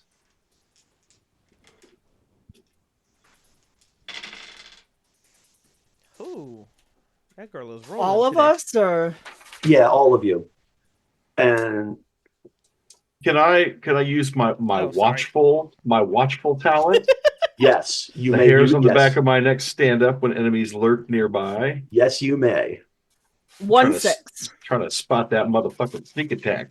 Bitch! Bitch. I'm making that stress dice work for me. 2. Okay.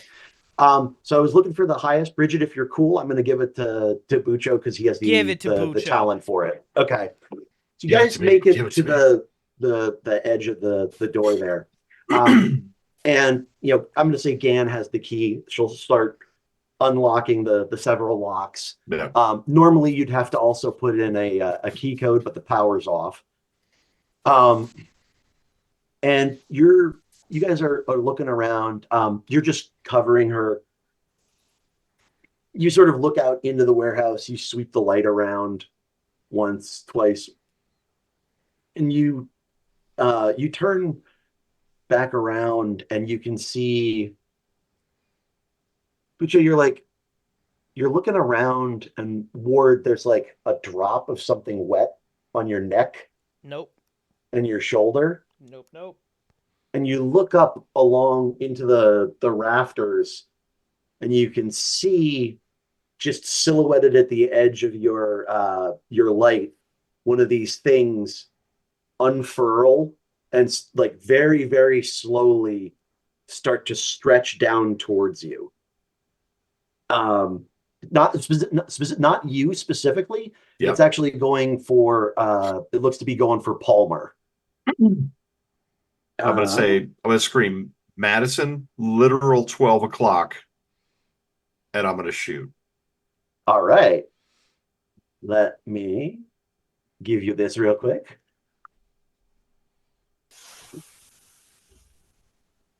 So it is simply going to, on its turn, reveal itself, and with a thud, kind of drop down near you guys in a crouch, and then start to unfurl and hiss at you. Holy shit. Okay. Ward. Yeah. Your turn. I'm gonna shoot at it. So Okay. that's gonna be, is this close combat or range combat? So you're at short range. It sort of dropped down maybe about 10 feet from all of you. Okay. All right. So then it's gonna be none. Nothing. None? Yep. Okay. You want to push that? Yep, I do. I really do. 1-6. Yeah, Okay. 1 success. Cool. Does 2 damage, and is it armor piercing? It doesn't say, it just says +1 to hit, 2 Okay. damage. So I forgot yeah. +1 to hit. Okay.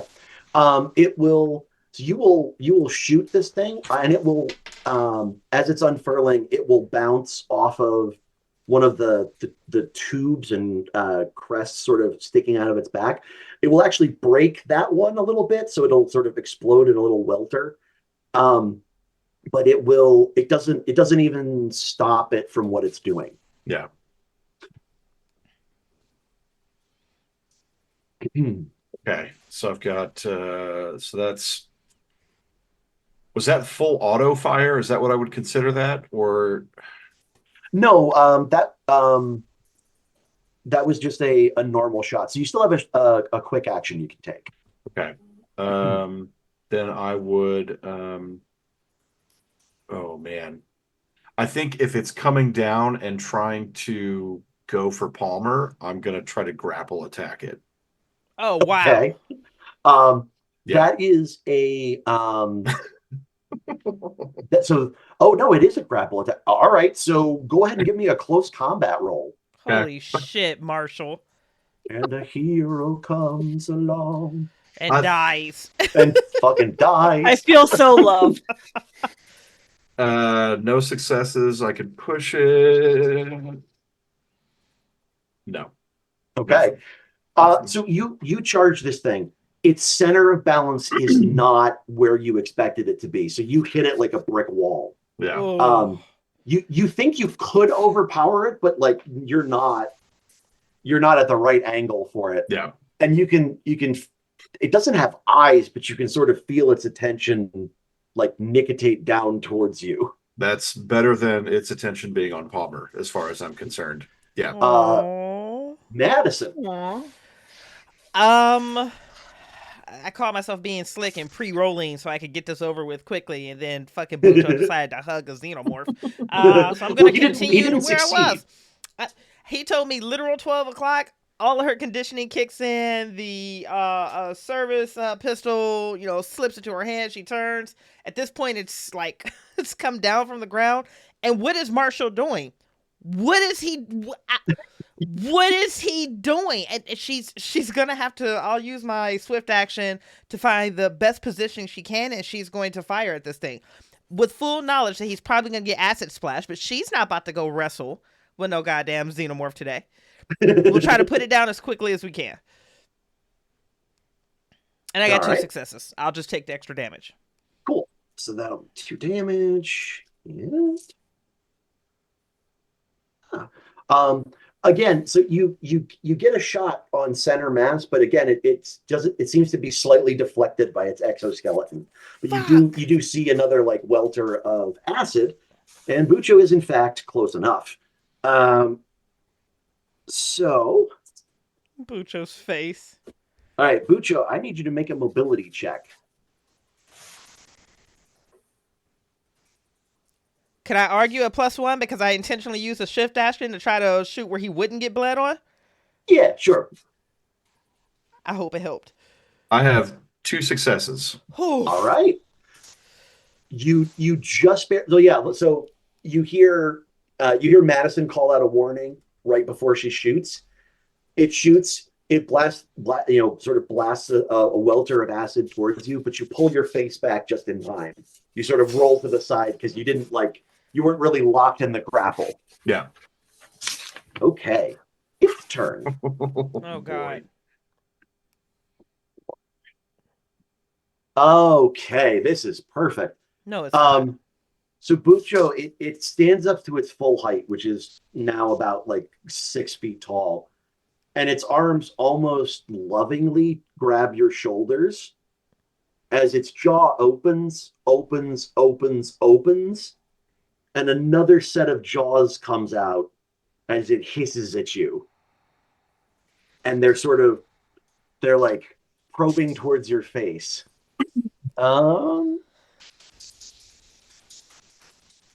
I am going to turn. Okay.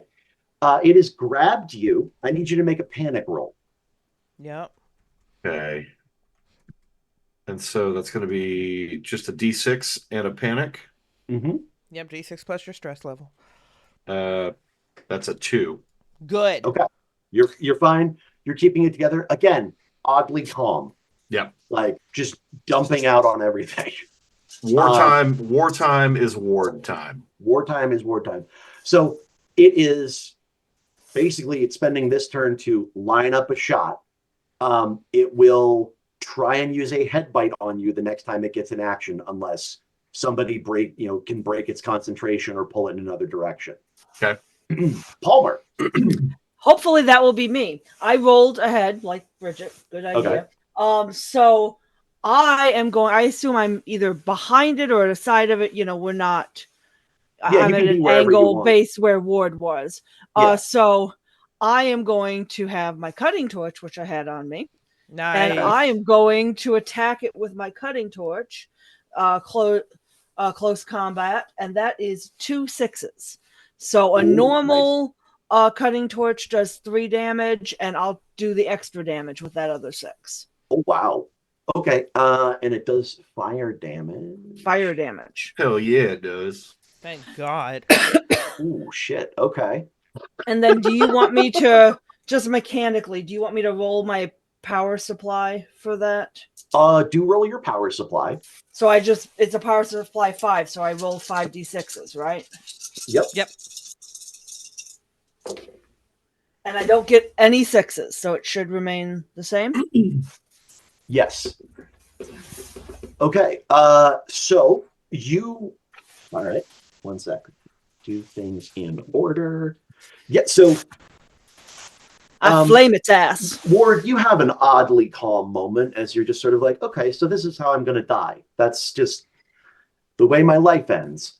And then like a cherry red point of light shows up at this thing's shoulder as from behind it, Palmer with a full-on welding torch just slices it down the side and severs most of the tubes on one side of it and one of its arms.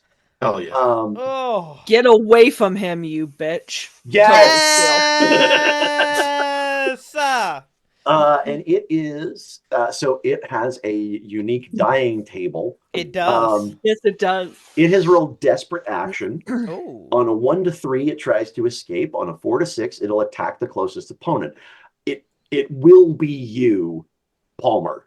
I assumed. That was my hope. Really? I thought would it not be me if I'm grappled by it? Oh, you are grappled, but it doesn't matter. It rolled a 2. So we're gonna try to go. It is it is gonna spray out. I need both Palmer and Ward to make a mobility check to dodge the acid. You're gonna get a +2 on this because she is using fire. Nice. So okay. I got 2 successes. Thank God. Okay.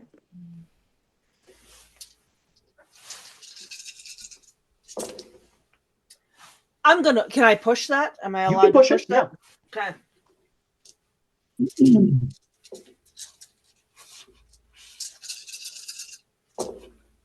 Okay, there you go. I have 4 successes and one and one panic. One panic. Okay. Go ahead. Which is a 5 total. Okay. Because I rolled a 3. Bada bing. So you yell when you're doing this, but it's way more cathartic than it should be. So yeah, you can take care of that. I'm even going to let you use the bonus. Bucho was actually going to take a point of damage, but you rolled enough that I'm going to say you angled it properly. Nice. To do that. So like again, another close call for Ward, but probably going to need a new pair of shoes. At this point, they're a little bit acid-eaten, but there's shoes around. I can tell you Ward's going to need a new pair of pants. I was about to say a new pair of pants, too. Yep. And you can go, it will screech, kind of struggle to regain its balance, and it's going to basically scramble up and out one of the skylights. You can feel free to send it on its way with a couple of encouraging shots. I would love to. Is this ranged or is this close? This is flavor. Okay. If Ward would if basically it's exiting the scene, if Ward would be like, yeah, fuck you too. Oh yeah, it's gonna take some shots in the ass for sure. Bam, bam, bam. Yeah. Okay. So it'll take a couple more hits as it escapes. All right. You have in front of you kind of a smorgasbord of items. You can basically load it up with whatever you'd like. Um, there's going to be some limit on things, but you can get for each of you a flak jacket, Oh, which is armor 4. Damn. Mm-hmm. Um, you can get the hunting rifle. You can get magnums, and sure enough, there are civilian model, but then modified back to military standard M41 pulse rifles. Okay. oh shit, yeah. Madison, the instant you touch one, you're like, "Hello, old friend." Oh, it's Christmas morning. Like literally, if you have stress, you just by touching it, you get a point of stress shaved off. That is a dope use of that ability, and I will 100% take it every day. Oh, I might hug the box. Just That flak jacket though. Yep. Yeah. Yep. That will come in handy. that armor Yeah, for Ward puts one of those on fucking immediately. immediately. Ditto. All right. So What did you say was one of the guns that we got? There's the hunting rifle or the Yep. M41 pulse rifle. pulse rifle. There's nothing heavier than that, but that's a pretty beefy upgrade. That's a massive upgrade. Is there enough pulse rifles for all three of us, or Yes, there's Okay. enough for everybody to take one because Nice. this is just my personal opinion. It's an Aliens game, and I'm not going to deny you literally the coolest gun ever put in any game in Ever. any movie ever.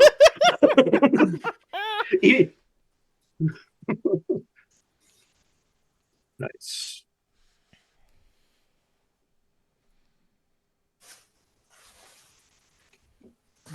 All right. So you guys can also gather a bunch more stuff. We can go through that a little bit later.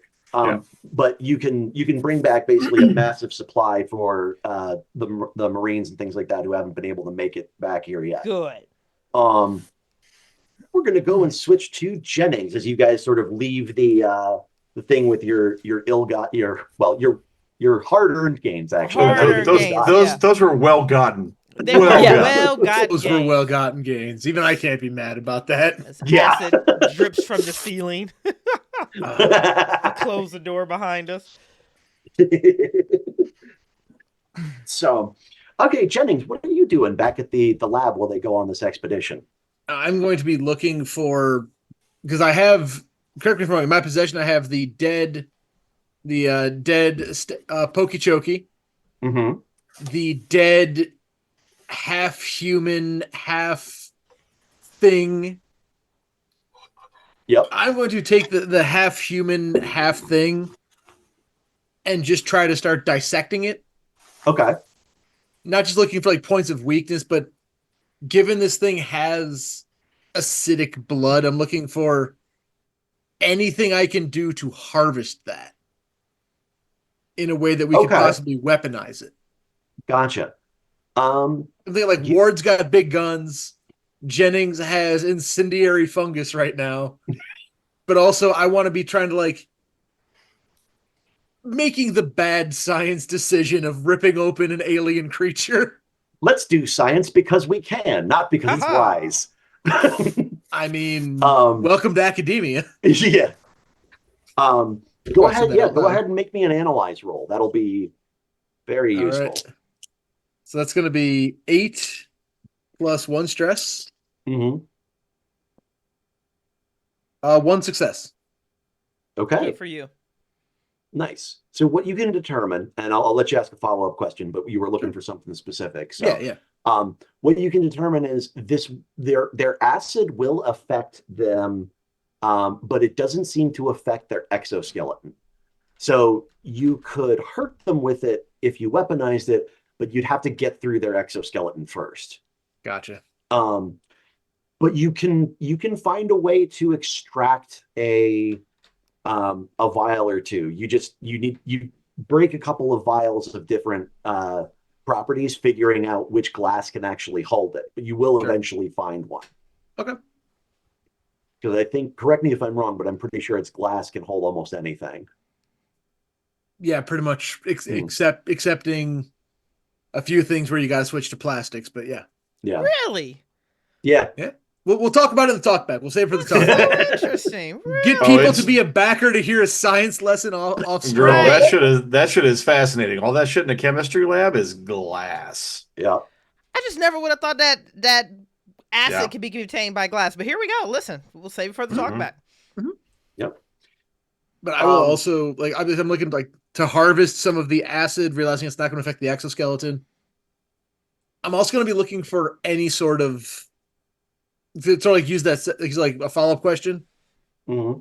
Aside from the claws, are there any sort of offensive things I can find on this creature? Yeah, you find the second set of jaws. Okay. You find that the tail carries a paralytic poison on it. Yeah, it does. I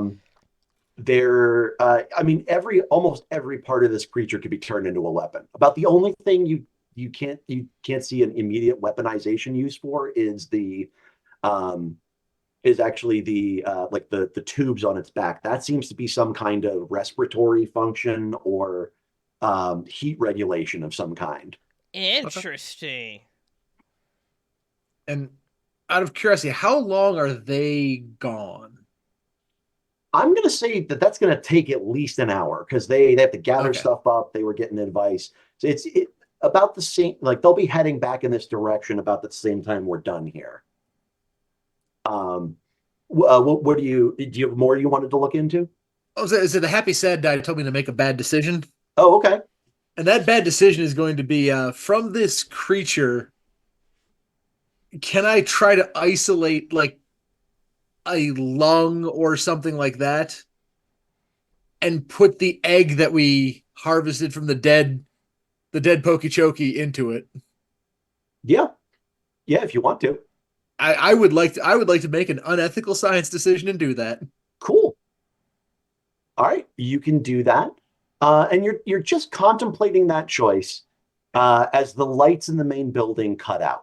Here we go. Shit. Your eyes sort of flicker a little bit, and as you guys are exiting and making your way over towards that area, you can see like the lights in the orange, the lights in the area surrounding it, and a couple of other things. They wink out. The rain is particularly intense. There's thunder. There's lightning happening. Jennings, it takes your moment for your eyes to adjust, and you look out the panel. The lab unit is sort of on the ground level, roughly parallel with like a plaza. And you look out there, and you have a start because you have a horrible moment where you think there's a trio of those things running towards you, but you realize they're actually like they're very close to the building, but they're like they seem to be looking at each other and circling one another. And a flash of lightning will happen, and suddenly one of them is cut in half and just bleeding out on the floor. The other ones seem to be hissing, and another couple flashes of lightning. Like you're just kind of, pardon me for borrowing your narrative right now, but you're kind of almost spellbound by this. Another flash of lightning, and suddenly one is falling away with a huge burning hole in its chest. And a further flash of lightning, and one seems to be having been thrown across the plaza onto like a flagpole. And a whole huge sheet of rain will come across and almost block out your vision until an odd face in another flash of lightning is staring back at you. Oh no. And it makes a noise. Oh no.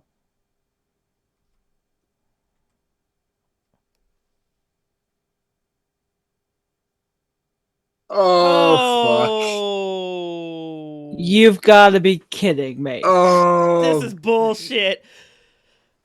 And then it's Go. gone. And that's where we're going to drop for tonight. I'm sorry, what the cinnamon toast fuck? I'm not even going to let anybody comment on this one. And that, Friends of the Symphony, is where our show ends for tonight.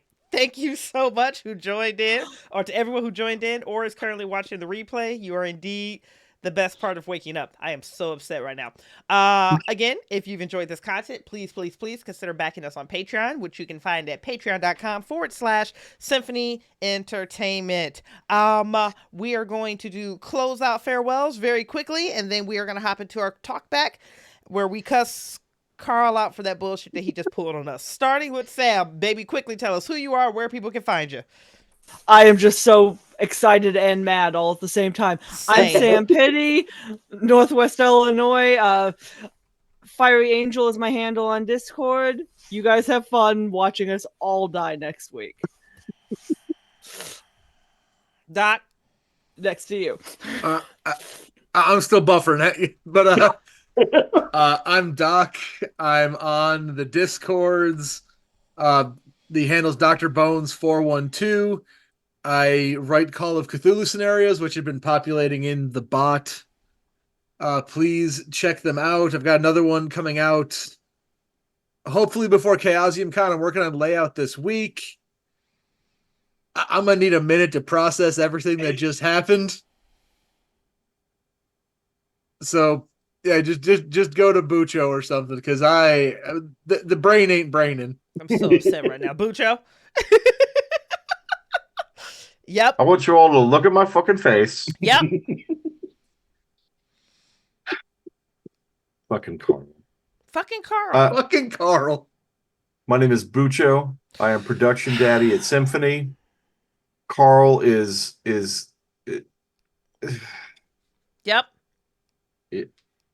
Whatever. This Fuck was this worse up. than last week. Yep. Yeah, it is definitely worse than last week. Yep. You can find all of my art, my books, my DJ mixes, my blog musings at the link tree in the chat.